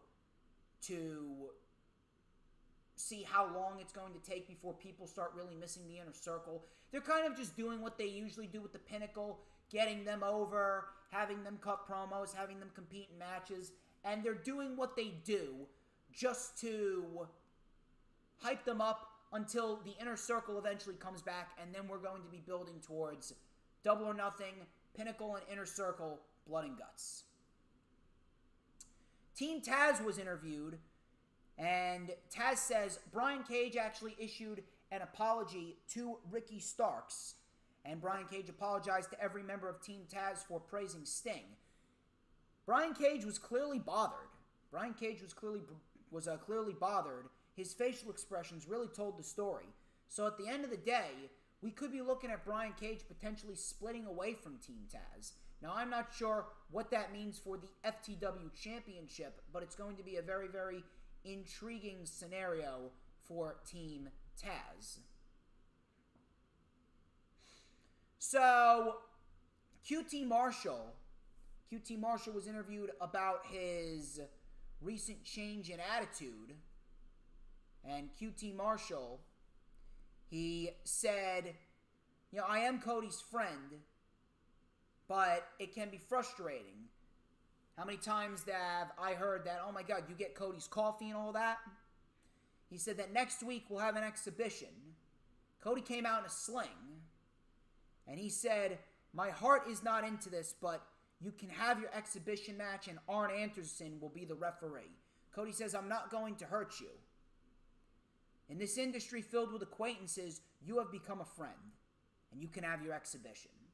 So, I don't know what's going down there, but I can absolutely see this heel turn for QT Marshall following through. And you notice how I said that Cody really doesn't have anything going on at Double or Nothing. I can absolutely see Cody and QT Marshall possibly going into a program for Double or Nothing. It's either Cody and QT, which I definitely wouldn't mind, or it's going to be Cody and Christian Cage. I actually think that Christian Cage would be the better storyline to get him on the show. We'll see what happens there. So, Young Bucks and Brandon Cutler, they took on the Lucha Bros and Laredo Kid. And man, this was an excellent fucking match right here. Great fucking match. All over the place. Absolutely loved it. I like to call it beautiful chaos. So Pentagon with the plancha taking out the Bucks. Cutler with a forearm to Rey Fenix. And then he hit a beautiful Tope Con Hero, taking out the competition on the outside.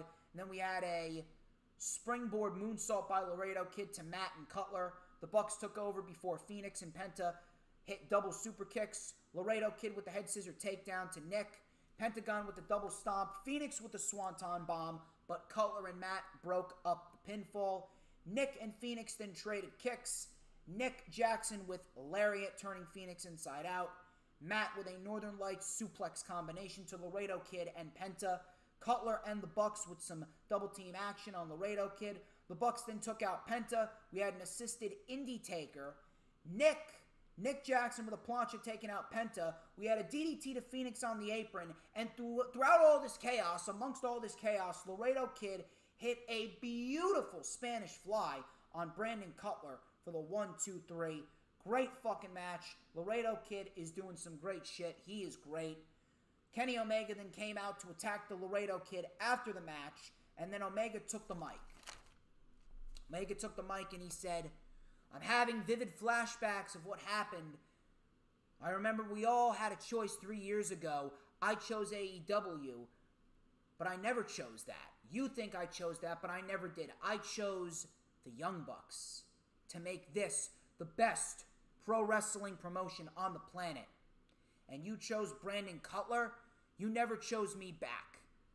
I'm going to give you one more chance to toss it up." So Kenny Omega put up the 2 sweet, but the Bucks walked off. Omega said that we are done. Omega said that we're done. He got super kicked by the Lucha Bros, and then he got pile driven into the mat before the Good Brothers came out to help Omega. Next week, we got a stacked show. We got a really stacked show. Omega and the Good Brothers will be in 6-man tag team action against the Laredo Kid and the Lucha Brothers. Good shit right there. Very, very good shit right there. Ty Conti took on Nyla Rose. Fairly decent match right here. Nothing too special, but it was a fairly decent match. Nyla was in control. We had a big lariat to Ty Conti. And then she draped Conti over the ropes and hit a diving knee right to the neck. Conti was able to kick out. Conti mounted a comeback with a big V-trigger in the corner. Nyla was then dropped on the rope. Conti with a tight rope V-trigger for a 2. Conti then with a punt kick. Nyla went for the Beast Bomb, but Conti reversed it. Conti then hit 2 V-triggers and then hit the DD tie for the win. Conti gets the biggest win of her AEW career since joining the company. Ty Conti has really been a bright spot in the women's division, and I can absolutely see Ty Conti as a possible opponent for Hikaru Shida or a possible opponent for Britt Baker once Britt Baker eventually wins the women's title. Afterwards, Nyla and Vicky then attacked before Shida came out to attack Nyla, and then out of nowhere, the Bunny came out to attack Shida and Ty.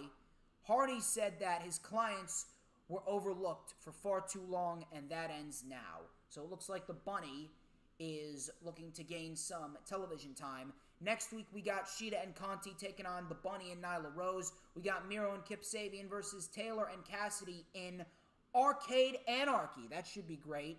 We also have the debut of Christian Cage. He is taking on Frankie Kazarian. Kazarian stole the show a few weeks ago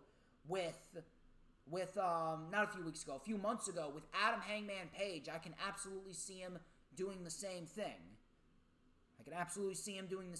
With Christian Cage. And we also got the match between Cody Rhodes and QT Marshall with Arn Anderson as the special guest ref.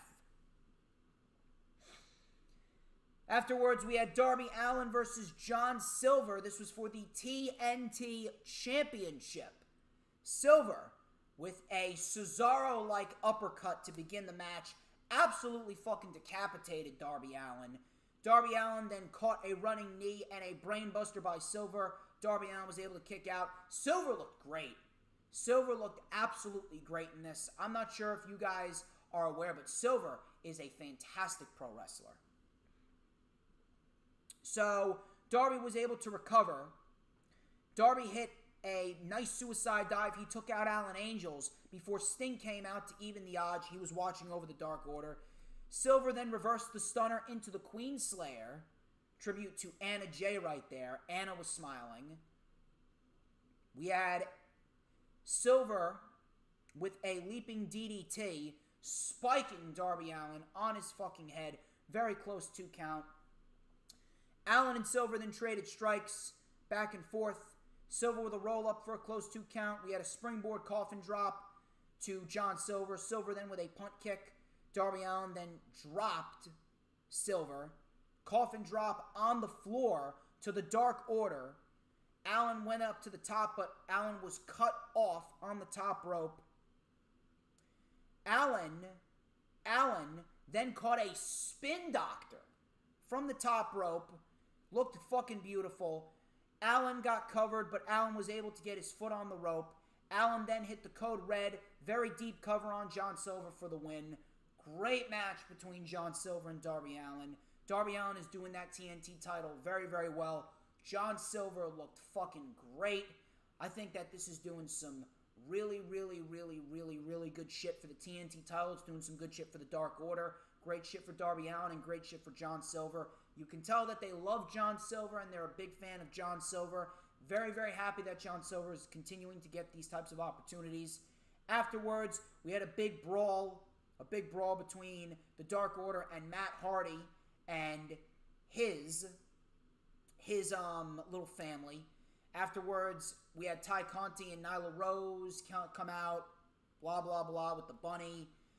Completely unnecessary. I don't really understand why they needed to do this. They would have been fine if they just ended with Sting, Darby, and Silver all showing respect, but this was a great match. Unnecessary fucking brawl to end Dynamite, but we still got a decent show. Let's check the chat before we go into NXT. Check the chat before we go into NXT. Gamers Goon is still here. And yes, I will be talking about Logan Paul. Don't worry. I'm going to be talking about Logan Paul. Although I don't really see him as a major factor. I mean, like, WWE still thinks that these celebrities, these YouTubers are actually going to bring some notoriety to WWE television. With Sami Zayn, I don't know. For some odd reason, I think Sami Zayn could actually make it a little entertaining. Sue me. I don't know. But we'll talk about that when we get to the SmackDown portion of the review. Danielle's making nachos and tacos. I could use some of those. Let me tell you something. I could use some of those right there. I could really use some of those. NXT. NXT. Listen, NXT wasn't necessarily a bad show. It was actually a pretty decent show. We got some decent wrestling. We got some decent promos. We got various matches booked for NXT TakeOver Stand and Deliver. We got a fucking fantastic ending segment. We got a fantastic ending segment with Adam Cole and Kyle O'Reilly, which we'll talk about. Fantastic shit. I absolutely loved it. But I don't know if you guys are feeling this too, but I don't know. I just get this vibe from NXT. It's just this vibe of distrust. Because I put my faith and trust in Triple H and NXT at the start of the year, and for the first month and a half of 2021, they were doing great. And then after TakeOver Vengeance Day, they just fucking completely fell off a cliff. I don't know what happened. I don't know what exactly took place, but it just feels off to me. And it all just goes back to the fact that Vince McMahon has had this influence over NXT, and he's just ruining NXT to its core. Too much main roster bullshit, if you know what I mean. But it wasn't a bad show whatsoever. It just didn't feel like the NXT that I know we could be getting, if you know what I mean. So Dakota Kai and Raquel Gonzalez, they took on Zoe Stark and Io Shirai to kick off the show. Zoe Stark is really coming along. Zoe Stark is looking fantastic. I'm loving what Zoe Stark is doing. So Kai and Gonzalez, they isolated Stark. Shirai got the hot tag. We had a nice roll through stomp 182 to Raquel Gonzalez. We had Io Shirai with double knees to both women. We had a 619 to Gonzalez. Stark tagged in. Nice springboard missile drop kick. Very nice springboard missile drop kick. We had a plancha to Gonzalez. Shirai with a moonsault onto Gonzalez, but Shirai was hurt. Stark then got planted with 2 one-arm power bombs. Gonzalez actually kicked Io Shirai off the apron. 2 one-arm power bombs to Zoe Stark. And Gonzalez and Kai get the win. Very good women's tag team match to kick off the show. Really nothing too special, but it was a very good match. Raquel Gonzalez, she's doing great shit.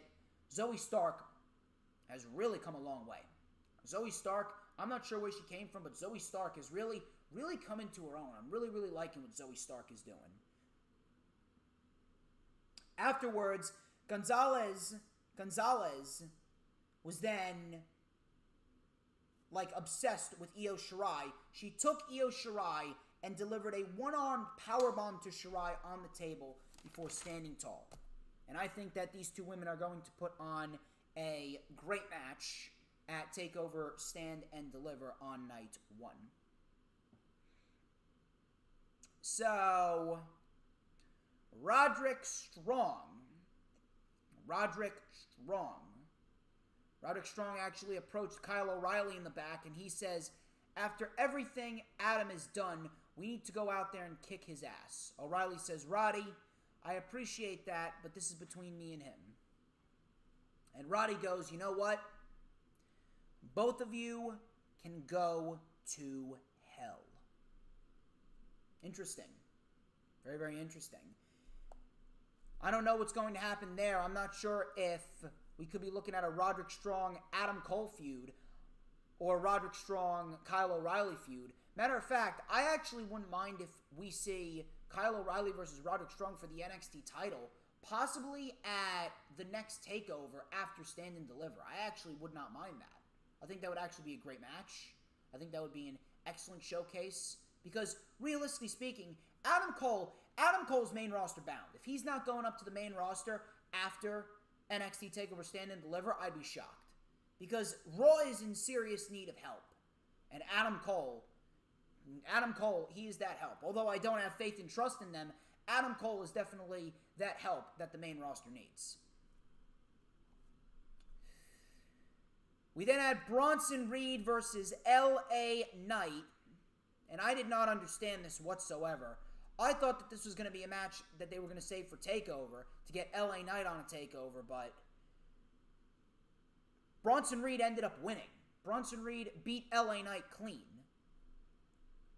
Bronson Reed wins with the Tsunami Splash for the win. I don't really understand that. LA Knight, he just made his debut, and now he already has a loss on his record.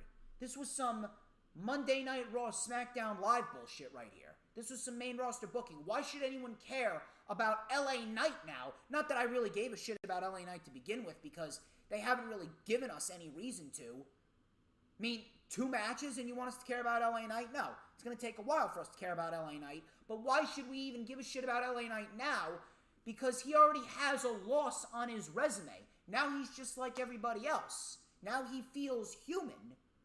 I mean, if that does not tell you that LA Knight is the second coming of EC3 when it comes to WWE, I really don't know what does. I really don't know what does. This was not very good at all. Very, very confusing. Terrible fucking booking decision right here. And on top of that, they actually announced that next week that there's going to be a 12-man battle royal, and the last 6 men will determine the participants in the Gauntlet Eliminator match on night 1 of TakeOver, where the winner will face Johnny Gargano for the North American title on night 2. And LA Knight and Bronson Reed are actually a part of that. Why? Why are we having a Gauntlet Eliminator? Isn't Dexter Lumis realistically the next challenger? Dexter Lumis has been feuding with Johnny Gargano and The Way for months now. Dexter Lumis actually made Austin Theory pass out last week. He beat Gargano. He beat Gargano straight up. He made Gargano pass out, and I appreciate that Gargano wasn't pinned and he didn't tap out, so in a sense, he made him look strong. In a sense, Gargano looked strong, but Dexter Lumis owns a victory over the North American champion.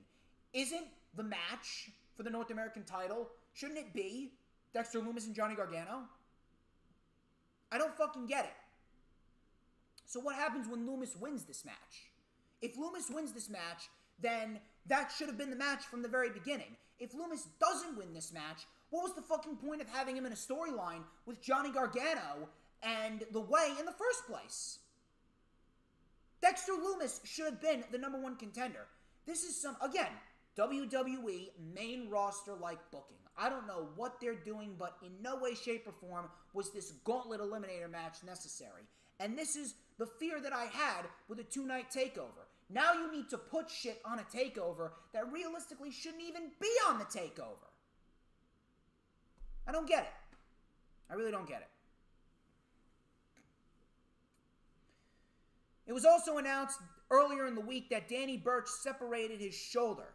Regal announced that the NXT Tag Team titles are vacant and they will be decided in a triple threat tag team match. It's going to be MSK versus the Grizzled Young Veterans versus Legado del Fantasma in a triple threat match for the vacant NXT Tag Team titles on night 1 of NXT TakeOver, which I really don't understand. Here's what I don't understand.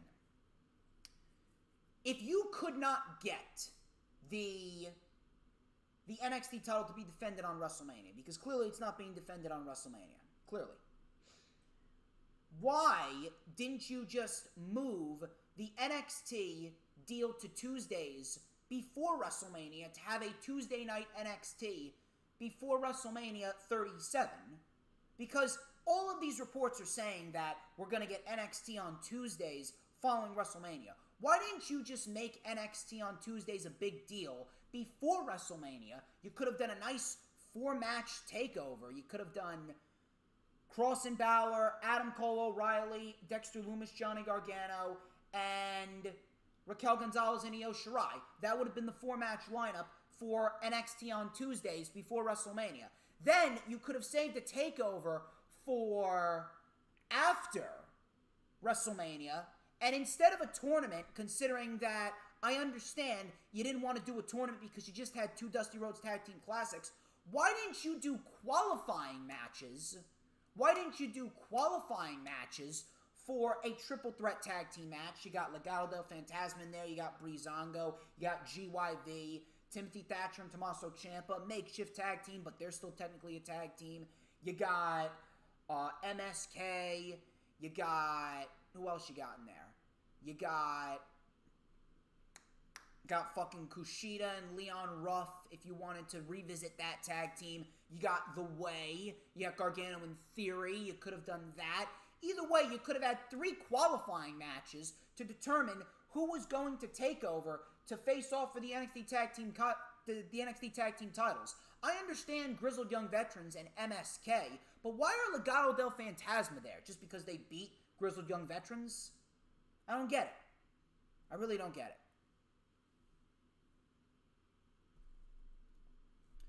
But this is also the product of making an unnecessary championship match last week.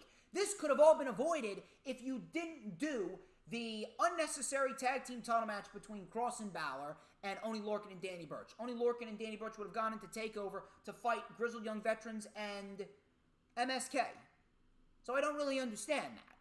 I really don't understand your mentality behind what you did. We actually did have Oney Lorcan taking on Karrion Kross. This was actually a very fun match. Oney Lorcan went right after Kross. Kross shut his momentum down quickly. Lorcan came back with a drop kick. Kross came back with a lariat. Lorcan came back with a arm wringer. He worked on the shoulder of Karrion Kross, the surgically repaired shoulder. Lorcan with some chops and some slaps, some deep-cleaning uppercuts. Kross then came back with a big boot, a Saito suplex, and a big forearm to the back of the neck. Very fun match here between Kross and Lorcan. Kross then took the mic, and he says, "I'd like to take a moment to address the actions of Mr. Balor. from last week. Your actions had malice, intention. I realized I was giving respect to a man who didn't appreciate it. When I held your little neck in my hand, it felt just like anybody else's. And when the fuse is lit, there's no stopping what's coming next. Balor then came out and he said, last week you took your best shot, but the prince is still standing. But what you really did last week was you showed me your weakness. When a man's young, he fights with emotion. Some people call it demons. Little emphasis on that right there. But really, it's just emotion. It wasn't until I learned to control my emotion that I became untouchable in this ring. You still fight with emotion. In those moments, you're sloppy. And at TakeOver, I'm going to push you to the point where you only have two options. One, you're going to surprise everyone and you master your emotions. Or two, what I believe will happen, your emotions will master you. And when they do, I'm going to drag you into the cold, deep water with no emotion, and I'm going to drown you. And that was pretty much that. This was an excellent promo from Finn Balor. And notice how he mentioned demons and emotion. I would be very, very shocked if we don't see the Demon King make a return at TakeOver Stand and Deliver. And the reason why I say that is because Karrion Kross, for the last few months, there's been report after report saying that Karrion Kross is rumored to go up to the main roster. And if that's the case, Karrion Kross is not winning the NXT title. Karrion Kross just needs to finish up what he's doing with NXT. So what I can see happening is I can absolutely see WWE, I can absolutely see them bringing back the Demon King to try and protect Karrion Kross at WrestleMania TakeOver, Stand and Deliver. And we could potentially see Balor retain, and then afterwards, Kross is going to be on the main roster after WrestleMania. I would be legitimately shocked if Karrion Kross wins the NXT title. I would be legitimately shocked if Karrion Kross is not the WWE champion by SummerSlam. Because Vince McMahon reportedly loves him. Drake Maverick took on Walter. Walter absolutely destroyed Maverick in 10 seconds. But what mattered most is what happened after the match. Afterwards, Tommaso Ciampa came out, and Ciampa says, a couple of weeks ago, I said that you intrigue me. I misspoke. That intrigues me. He pointed to the United Kingdom title. Ciampa said, let's cut to the chase. What do you say, big man? Walter Ciampa, NXT TakeOver Stand and Deliver for that United Kingdom Championship. Walter was actually going to leave. Ciampa actually slapped the ever-living shit out of Walter's chest. Looked fucking brutal. Absolutely fucking brutal. Imperium then took over. Walter then ripped Ciampa's necklace off of his neck, chopped him, and he said, I'll see you at TakeOver. Listen.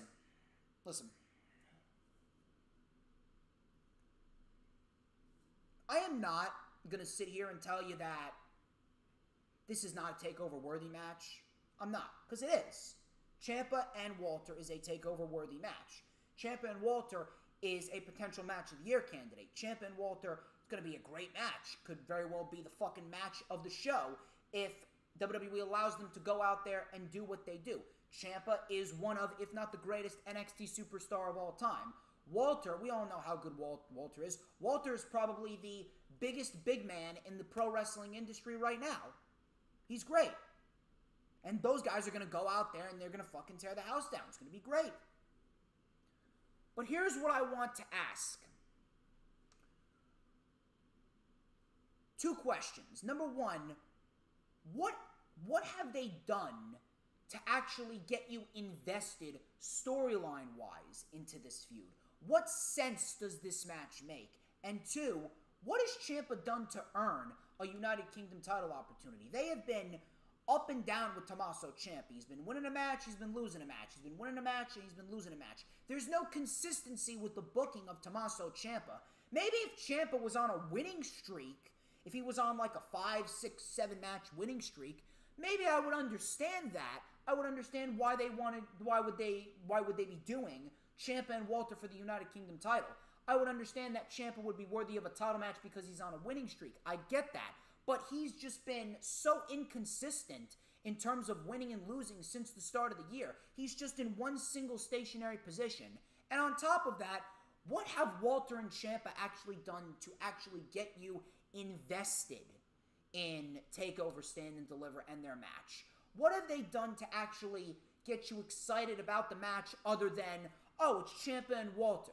Oh, it's Ciampa and Walter, they're going to put on a great match. Yes, it's going to be a great match, but where's the story? Where's the tension? There's literally no long-term build, and this is another problem. You're literally just throwing matches out there on NXT TakeOver that literally make no sense. It's going to be a great match. It's definitely a TakeOver-worthy match, but it makes no sense because at the end of the day, it has 3-4 weeks of build. They've built no tension. They've built no story, and Ciampa's done nothing to earn a title match. I'm going to definitely enjoy it. It's going to be a great fucking match. I'm going to sit down and enjoy it. But there's absolutely no investment. It doesn't make any sense. And again, this is the problem with having a 2-night takeover. You're throwing shit on the takeover that doesn't make any sense and has no long-term build. Moving on. Shotzi Blackheart and Ember Moon, they took on Aaliyah and Mercedes Martinez. Jessi Kamea was actually injured. Martinez took her place. Blackheart and Ember win with the Eclipse. That was pretty much that. Afterwards, they were approached by Indy Hartwell and Candice LeRae, so it looks like we could be getting that match at TakeOver as well. Cameron Grimes was in the back, and he approached Roderick Strong. And he was talking about buying the intellectuals of the Undisputed Era. Roderick Strong just punched him and left, so obviously that was a definitive no for Mr. Big Money Grimes. Jordan Devlin then took on Kushida. Decent match right here. Devlin with a beautiful springboard moonsault to the floor on Kushida. Devlin was in control. We had Kushida with a springboard back elbow. He then worked on the arm of Mr. Jordan Devlin. Devlin with a slingshot cutter for a 2. Legado del Fantasma then came out to watch the match. Kushida then with a superplex. He kept the hold on, transitioned into an armbar. Legado del Fantasma then surrounded Devlin before Devlin dodged them. He tossed Kushida into Wilde and Mendoza, and then Devlin with the leverage pin for the win. That was pretty much that. Kushida then took out his frustrations on Wilde and Mendoza as Escobar and Devlin stood face-to-face in the ring. All of a sudden, Shawn Michaels ended up coming out. Shawn Michaels came down to the ring. He put down a ladder and slid it into the ring. So it looks like we could be getting a Cruiserweight Championship unification ladder match, which should be great. Very interested to see how Jordan Devlin and Escobar favor in that match. Roderick Strong versus Cameron Grimes was made for next week. And then afterwards we had the face-to-face with Kyle O'Reilly and Adam Cole. And this was fucking excellent. If you did not go back to watch this, I would highly recommend you go out of your way and watch what took place here, because it was fucking awesome.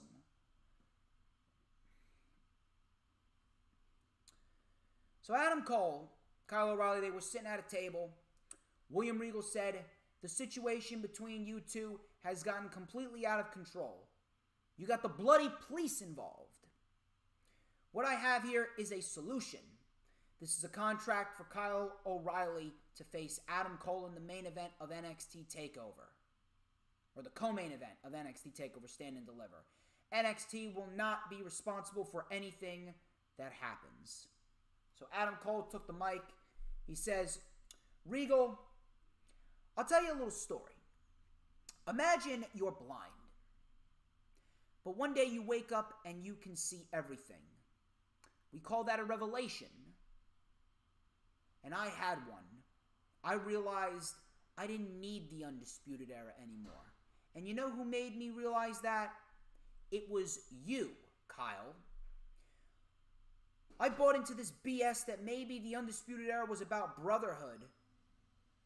I watched you challenged for the NXT title twice, fail, and then you tried to befriend Finn Balor? Have you lost your mind? Deep down, you are nothing more than a lapdog.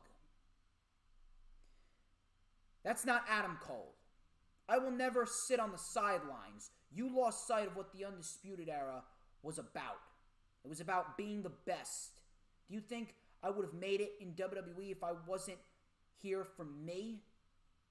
Do you think that you would have made it here in WWE if it wasn't for me? The Undisputed Era without Adam Cole is nothing, and you, Kyle O'Reilly, are nothing.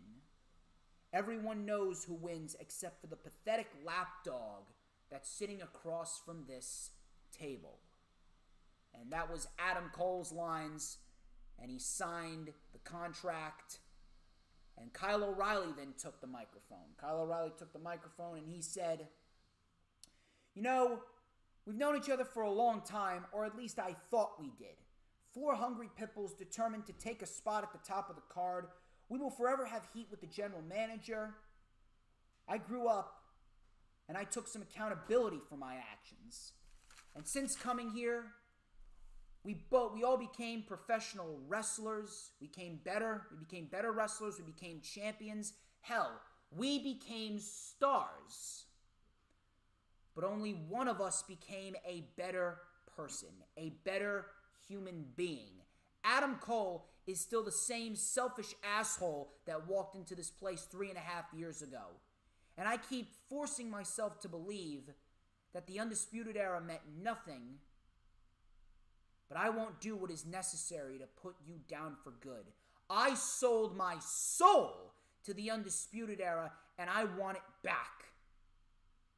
You are an insecure prick that used his best friends, and that's so cold, but somehow I'm not surprised in the least. But not a single person will be surprised when I beat you into a pulp. And for the first time in nearly 4 years, I sleep like a baby. Kyle then took the pen, signed the contract. Cole said, yeah, go ahead and sign that death warrant. Kyle says, sign yours too. He threw the pen at Cole. Cole flipped the table, and security held them back as they stared and screamed at each other. This was fucking excellent. If you have not gone out of your way, to watch this match, I need you guys to go to the network or go to Peacock, whichever you have. Go there, watch this segment, because this was one of the best contract signings I think I've ever seen. This was fucking awesome. The promos that they cut were fucking great. And I'm telling you right now, if there was a live crowd, a full crowd in attendance between now and the time that this feud started, 400, 500 people packed in every single week, I am telling you right now, this storyline would be getting Tommaso Ciampa, Johnny Gargano-like vibes. Kyle O'Reilly would be the biggest fucking babyface on the planet. Meanwhile, Adam Cole would be booed out of the fucking building. That's how great this is. Kyle O'Reilly and Adam Cole, they are trying their damnedest to recreate Johnny Gargano and Tommaso Ciampa. And they're doing a damn good job, I must say. They're doing a damn good fucking job. Excellent contract signing, decent NXT, but ultimately the vibe of NXT is just, I don't know, I just can't seem to get into it like I used to get into it. I'm not sure if I'm the only one, but I know other people are feeling the same.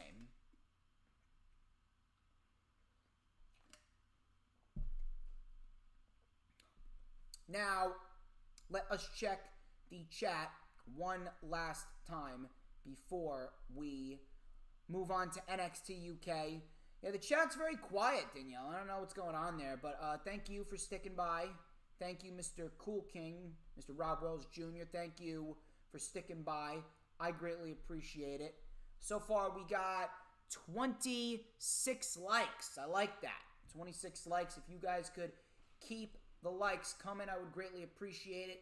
continue to share out the stream because we got plenty more to talk about. We got NXT UK to talk about next, and then we're going to talk about SmackDown, and then we're going to get out of here. I am not dabbing until we get to 30 likes. If we don't get to 30 likes, I ain't dabbing. No dab. No dab. You're in charge of the dabbing. I am in charge of the wrestling analytics. So NXT UK wasn't a bad show whatsoever. This was actually very good. They're actually doing some interesting material going into NXT UK Prelude, which is the day before. Actually, it's the day of WrestleMania, not WrestleMania, of NXT TakeOver Stand and Deliver Night 2. So that should be a very, very interesting show. We got 2 big matches set for that show so far. So NXT UK started off with Supernova 11 sessions with Noam Dar. He invited Trent Seven to the show. Dar was mocking Trent Seven for his loss. He mocked Seven's weight loss journey. Being his usual self is Noam Dar. Dar then said he's yet to have a title shot. Dar called Seven an outsider, but Seven took exception to that. He then talked about building the brand from the ground up. Very, very passionate promo from Trent Seven. Dar then motioned actually for Shaw Samuels. Shaw Samuels then came in, and Seven actually had a face-to-face confrontation with Shaw Samuels. Seven then said that he will be in Bates' corner, where he will be supporting Bate for his match against Dar, and the winner of that match will get a shot at A-Kid and the Heritage Cup trophy. So normally I hate the wrestling-themed talk shows, but this was actually fairly entertaining. I actually didn't mind it. I don't know about you guys, but if you guys saw this, I didn't actually mind it. It was actually fairly entertaining. I think that Dar's actually very entertaining, and the passion from Seven, I actually liked the passion that exuded from Trent Seven. So I can't really shit on this, if you know what I mean. I can't really shit on this. We then had Jack Stars. Jack Stars took on Joseph Connors. Very, very basic match for Joseph Connors. Connors was in control before Stars came back with some forearm strikes. Stars with a back body drop and an exploder suplex 4-2. Connors ended up winning with the straightjacket neckbreaker, and that was pretty much that. We had Josh Morale and Danny Jones. They took on Primate and T-Bone. So it looks like Wild Boar was excluded from the hunt. Interesting. So it looks like T-Bone and Primate, they actually look pretty good together, I'm not going to lie. T-Bone and Primate win with a power slam headbutt combo, so it looks like we got a new tag team in play. It's Primate and T-Bone, with Eddie Dennis managing them. Aaliyah James then took on Isla Dawn. Aaliyah James actually didn't look half bad in this one. Aaliyah James actually looked pretty good. Isla Dawn caught a springboard drop kick from Aaliyah James. Dawn then was caught with a cross body by Aaliyah James for a 2. Dawn fought back. She ended up winning with a half-and-half suplex. Decent little match right here for the women. Aaliyah James isn't half bad. Afterwards, Kaylee Ray and Isla Dawn had some confrontation backstage, and Aaliyah James, she was out of the picture, and Isla Dawn, she was like acting like she was possessed or some shit, some type of voodoo shit. I didn't really give a shit about it. I don't really care. Isla Dawn, I understand the character, but the whole voodoo shit, it just really doesn't have a place in pro wrestling anymore. It's just outdated. We don't need it, and it's not necessary. So I don't really know what's going on there. Next week, we actually got a Pretty Deadly, Yes Boy, Sam Stoker, and Lewis Howley taking on Amir Jordan and Kenny Williams for the NXT UK Tag Team titles. Should be a very good tag team match. I'm very, very interested to see what Kenny Williams and Amir Jordan do against Pretty Deadly. Pretty Deadly's grown on me. I don't know about you, but I actually like Pretty Deadly. They actually grew on me. And then in the main event, we had a great match between Sam Gradwell and Ilya Dragunov. This was a no disqualification match. This started off very physical right out of the gate. Gradwell brought out a chair. Ilya didn't use it yet. He was trying to channel his emotions. Dragunov then with a 6-1 line and a coast-to-coast to Sam Gradwell. Gradwell then hit Ilya in the arm with a ring bell and then whipped him with camera wires. I don't think I've ever seen camera wires used in a long, long time. But Gradwell whipped Dragunov with these camera wires. Then we had Gradwell hitting a butterfly suplex to Dragunov on the steel chairs. Gradwell then exposed 2 turnbuckles. Dragunov was on the top. Gradwell tripped him up, sent him into the barricade. Dragunov recovered, but Gradwell actually pleaded with Dragunov to not hit him with the steps. Dragunov was then chopped by Gradwell in the neck. Gradwell recovered and hit a Death Valley driver on the lower half of the steel steps. He slid Dragunov into the ring. Dragunov still kicked out. Gradwell then made a bed of steel chairs. Gradwell then was sent into the exposed turnbuckle. Gradwell was then laying on the bed of steel chairs, but Dragunov went for the senton and he missed it. Dragunov landed back first on the bed of steel chairs. Dragunov then recovered and lit up Gradwell with some chair shots. He hit a Death Valley driver on the steel chairs, and then he hit the ground and pound before the ref eventually called it. So, Dragunov is on a winning streak again. Dragunov has been gaining a lot of wins. Dragunov has gotten the victory over Sam Gradwell yet again. So, I don't know if this means that Dragunov could possibly be next in line for another UK title match after Rampage Brown, but we'll see. But this was a great match here between Ilya Dragunov and Sam Gradwell. I'm not sure if this anger management type deal is going to result in a heel turn for Dragunov, but we'll figure it out. We'll figure it out there. But that was NXT UK. Not a bad show whatsoever. A great no DQ match between Gradwell and Dragunov to end the show. And I do think that Dragunov could possibly be next in line for a UK title opportunity because he's been on a winning streak and he technically wasn't beaten. He passed out, he didn't tap out, and he wasn't pinned. So we'll see what happens there. But I do hope that Ilya Dragunov does become the UK champion down the line. Let's check the chat. All right, so Danielle wants me to dab. You want me to dab, huh? Want me to dab? There. You happy? Unreal. You happy?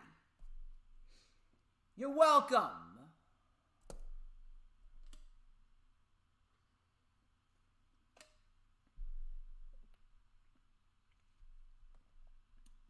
Unbelievable. Proud Mixed Child. What's going on, brother?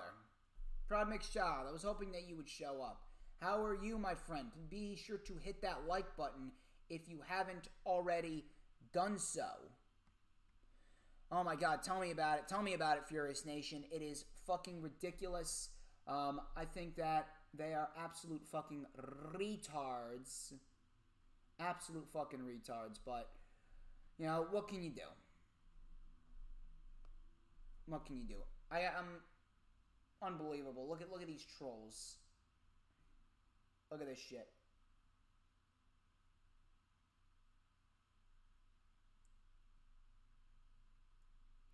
I'm looking at this shit right now. Unbelievable.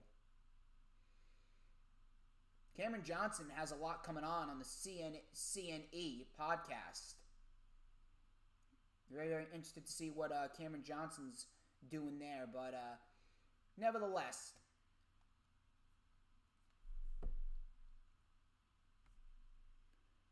always glad to drop by. I'm good here for the legendary rants. Oh, you came at the right time then, Proud Mixed Child, because we're about to talk about SmackDown before we eventually get out of here.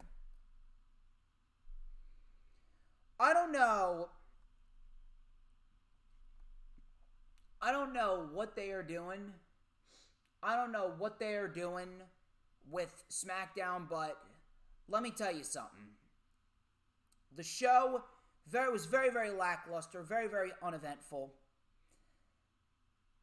The best thing on the show was, of course, the Universal Championship title picture. No shit.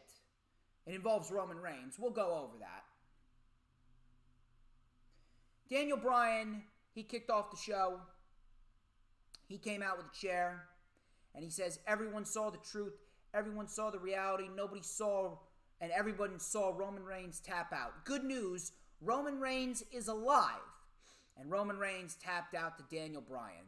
I was making Roman Reigns tap out before Edge hit me across the back with a steel chair. I've had enough. I'm tired of letting everyone just have a dream match that nobody earned. I'm willing to earn it all again. I want a rematch against Roman Reigns for the Universal Championship. I want that rematch tonight, and I'm not leaving this ring until I get what I want. So Bryan sat in his chair and waited. Coming back from commercial, Bryan waited before Adam Pearce came out, and he says, I can't just give you a Universal Championship match. Bryan said, okay, then how about you do Edge versus Roman, and then I get the winner. And then he says, how about night 2, winner faces Daniel Bryan. Edge then came out, and he took the mic from Pearce. He didn't actually take the mic. He actually slapped the mic from Adam Pearce's hand. And then he went in the ring and took the mic.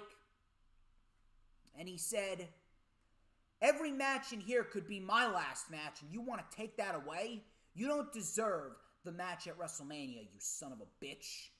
Bryan then attacked Edge. Bryan then ended up catching the spear from Edge.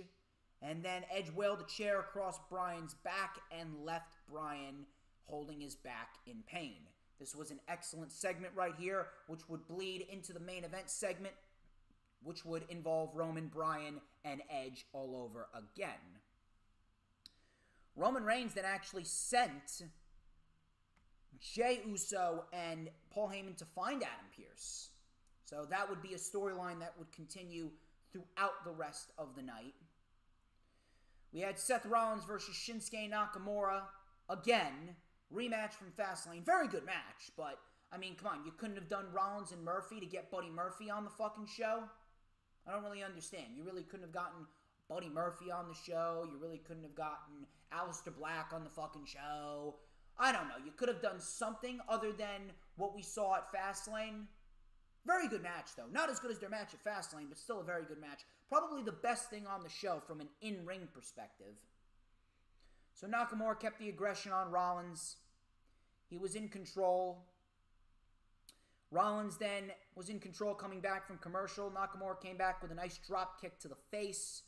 Nakamura with an axe kick and a sliding knee. Rollins was then draped on the rope, and Nakamura hit a sliding German suplex for a 2. Nakamura then missed the Kinshasa. Rollins then with a springboard knee and a Falcon Arrow for a 2. Nakamura hit a beautiful landslide for a 2. Rollins then with the rolling elbow. He went for another punch, but Nakamura reversed it into the armbar triangle. Rollins was able to power out of it, hit the powerbomb, and then hit the stomp for the win. Very good match here between Rollins and Nakamura. Really nothing too special. Same thing that we saw at Fastlane, but still a very good match. Best thing on the show from an in-ring perspective. Rollins then attacked Nakamura afterwards, and Cesaro came out, and he attacked Rollins, hit the pop-up uppercut. He went for the swing, but Rollins got away. Cesaro ended up standing tall. Then, afterwards, we had Adam Pearce and Roman Reigns coming face-to-face. Roman said, you should get me, or you get me for one night and one title defense only. Adam Pearce goes, there are other factors I need to take into consideration, but I will make my decision by the end of the night. Thank you. So obviously, again, this is the storyline that they were continuing to drag out throughout the rest of the show. Big E and the Street Profits, they made their way out to the ring for a 6-man tag against Apollo Crews and the Alpha Academy, Chad Gable and Otis. But before the match, Rollins was actually in the back with Caleb Braxton, and he actually challenged Cesaro to a match at WrestleMania. Cesaro found Rollins, threw him into a production crate, hit a swing on Seth Rollins in the back and yelled, "Challenge accepted." So we get Rollins and Cesaro at WrestleMania. That is definitely a show stealer if given the proper amount of time. So we get the 6-man tag. Cruz and company win. Cruz hit the Olympic Slam and he pinned Big E. Oh, by the way, before this, they actually made a rematch between Big E and Apollo Crews before this match was even done. And Apollo ended up pitting Big E. Because why? Because it wouldn't be WWE without champions losing in non-title matches on television. No shit. No shit. They fucked everything up about this Big E Apollo Crews storyline. They did. Kevin Owens show. Kevin Owens show with Kevin Owens. He invited Sami Zayn to come on the show to answer a question. So Sami Zayn came out with his documentary crew and Sami goes, "I know what your question is going to be, and yes, I am extremely sorry for what happened last week. I had no business kicking you that hard. I had no business kicking you at all. So for that, I am sorry." Kevin actually said that wasn't the question. Sami then announced that next week will be the red carpet premiere of the trailer of his documentary. He mentioned going back and forth with Logan Paul, and he did say that Logan Paul was going to be there next week. Yeah. WWE bringing in Logan Paul. Bringing in Logan Paul, YouTube sensation, because they think that Logan Paul is actually going to generate some interest for a dying product. Yeah. Good job, Vince. Good job, Bruce. Yeah, he's really going to generate some intrigue. I guarantee you that nobody fucking watches that segment specifically. But ultimately, I really don't care. He's ultimately going to be a non-factor. Bad Bunny's been a non-factor on WWE television for weeks now. He's getting a fucking WrestleMania match. Let's hope that Logan Paul doesn't get a fucking WrestleMania match. I wouldn't put it past the WWE, but I don't think he's going to get a WrestleMania title match. So I think we can all relax. But I don't really care. I just find it fucking pathetic that WWE still thinks that bringing in celebrities is actually going to do anything for them. They don't even know how to use their current roster properly, but yet you're going to trust them to use fucking Logan Paul properly.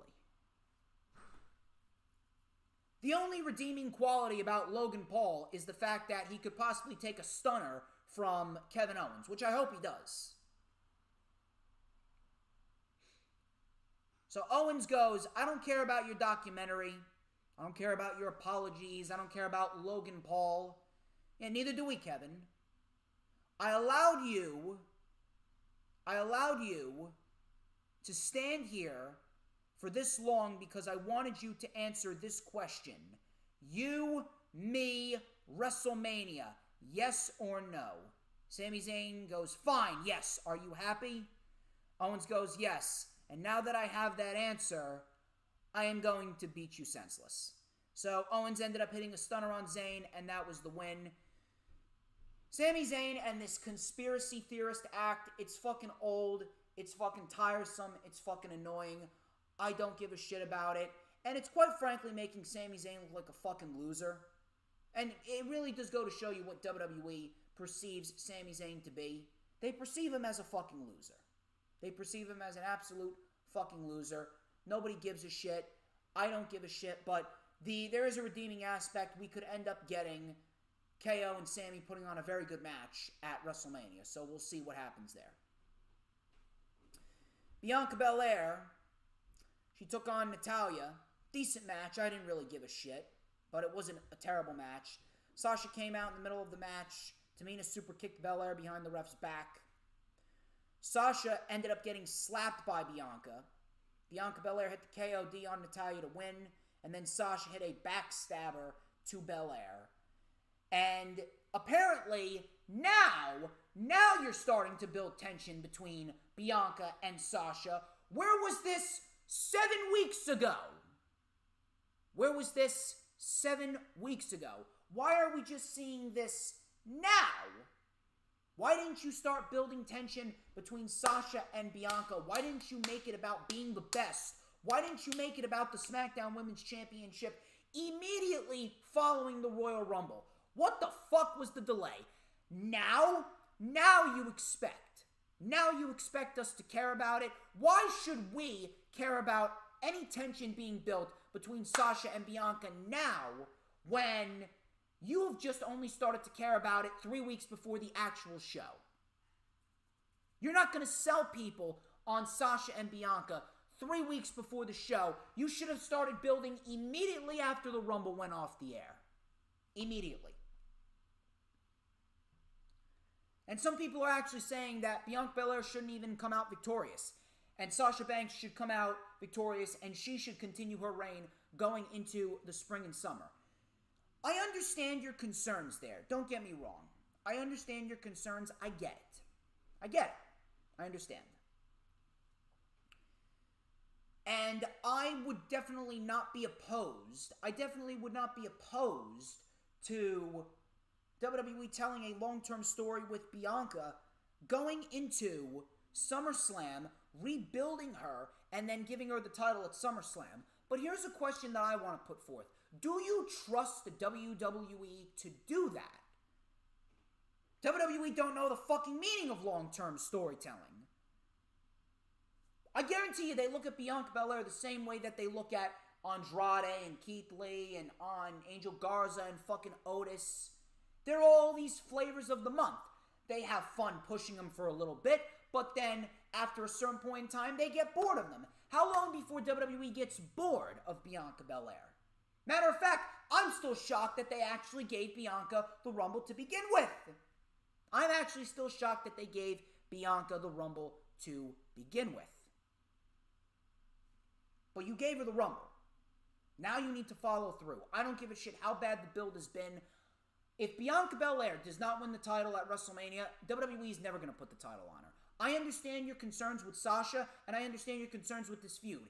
And I understand your concerns by having Sasha retain. I get it. I understand. But again, if Bianca Belair doesn't win the title here, I guarantee you WWE is never going to win the title. Or she's never going to win the title. And they'll probably put her in a fucking makeshift tag team with fucking Natalya or Bayley and have them win the women's tag team titles X amount of times. But they're never going to push Bianca Belair to the women's championship on Raw or SmackDown. I don't trust WWE to tell a long-term story with Bianca Belair going into SummerSlam. Whether or not she's ready or not, whether anyone thinks that she's ready or not, or whether Sasha deserves a WrestleMania win or not, Bianca Belair should be walking out of WrestleMania with the SmackDown Women's Championship. You don't have Bianca win the Rumble and not follow through on it. You elected to give her the Rumble, you followed through with it. Simple as that.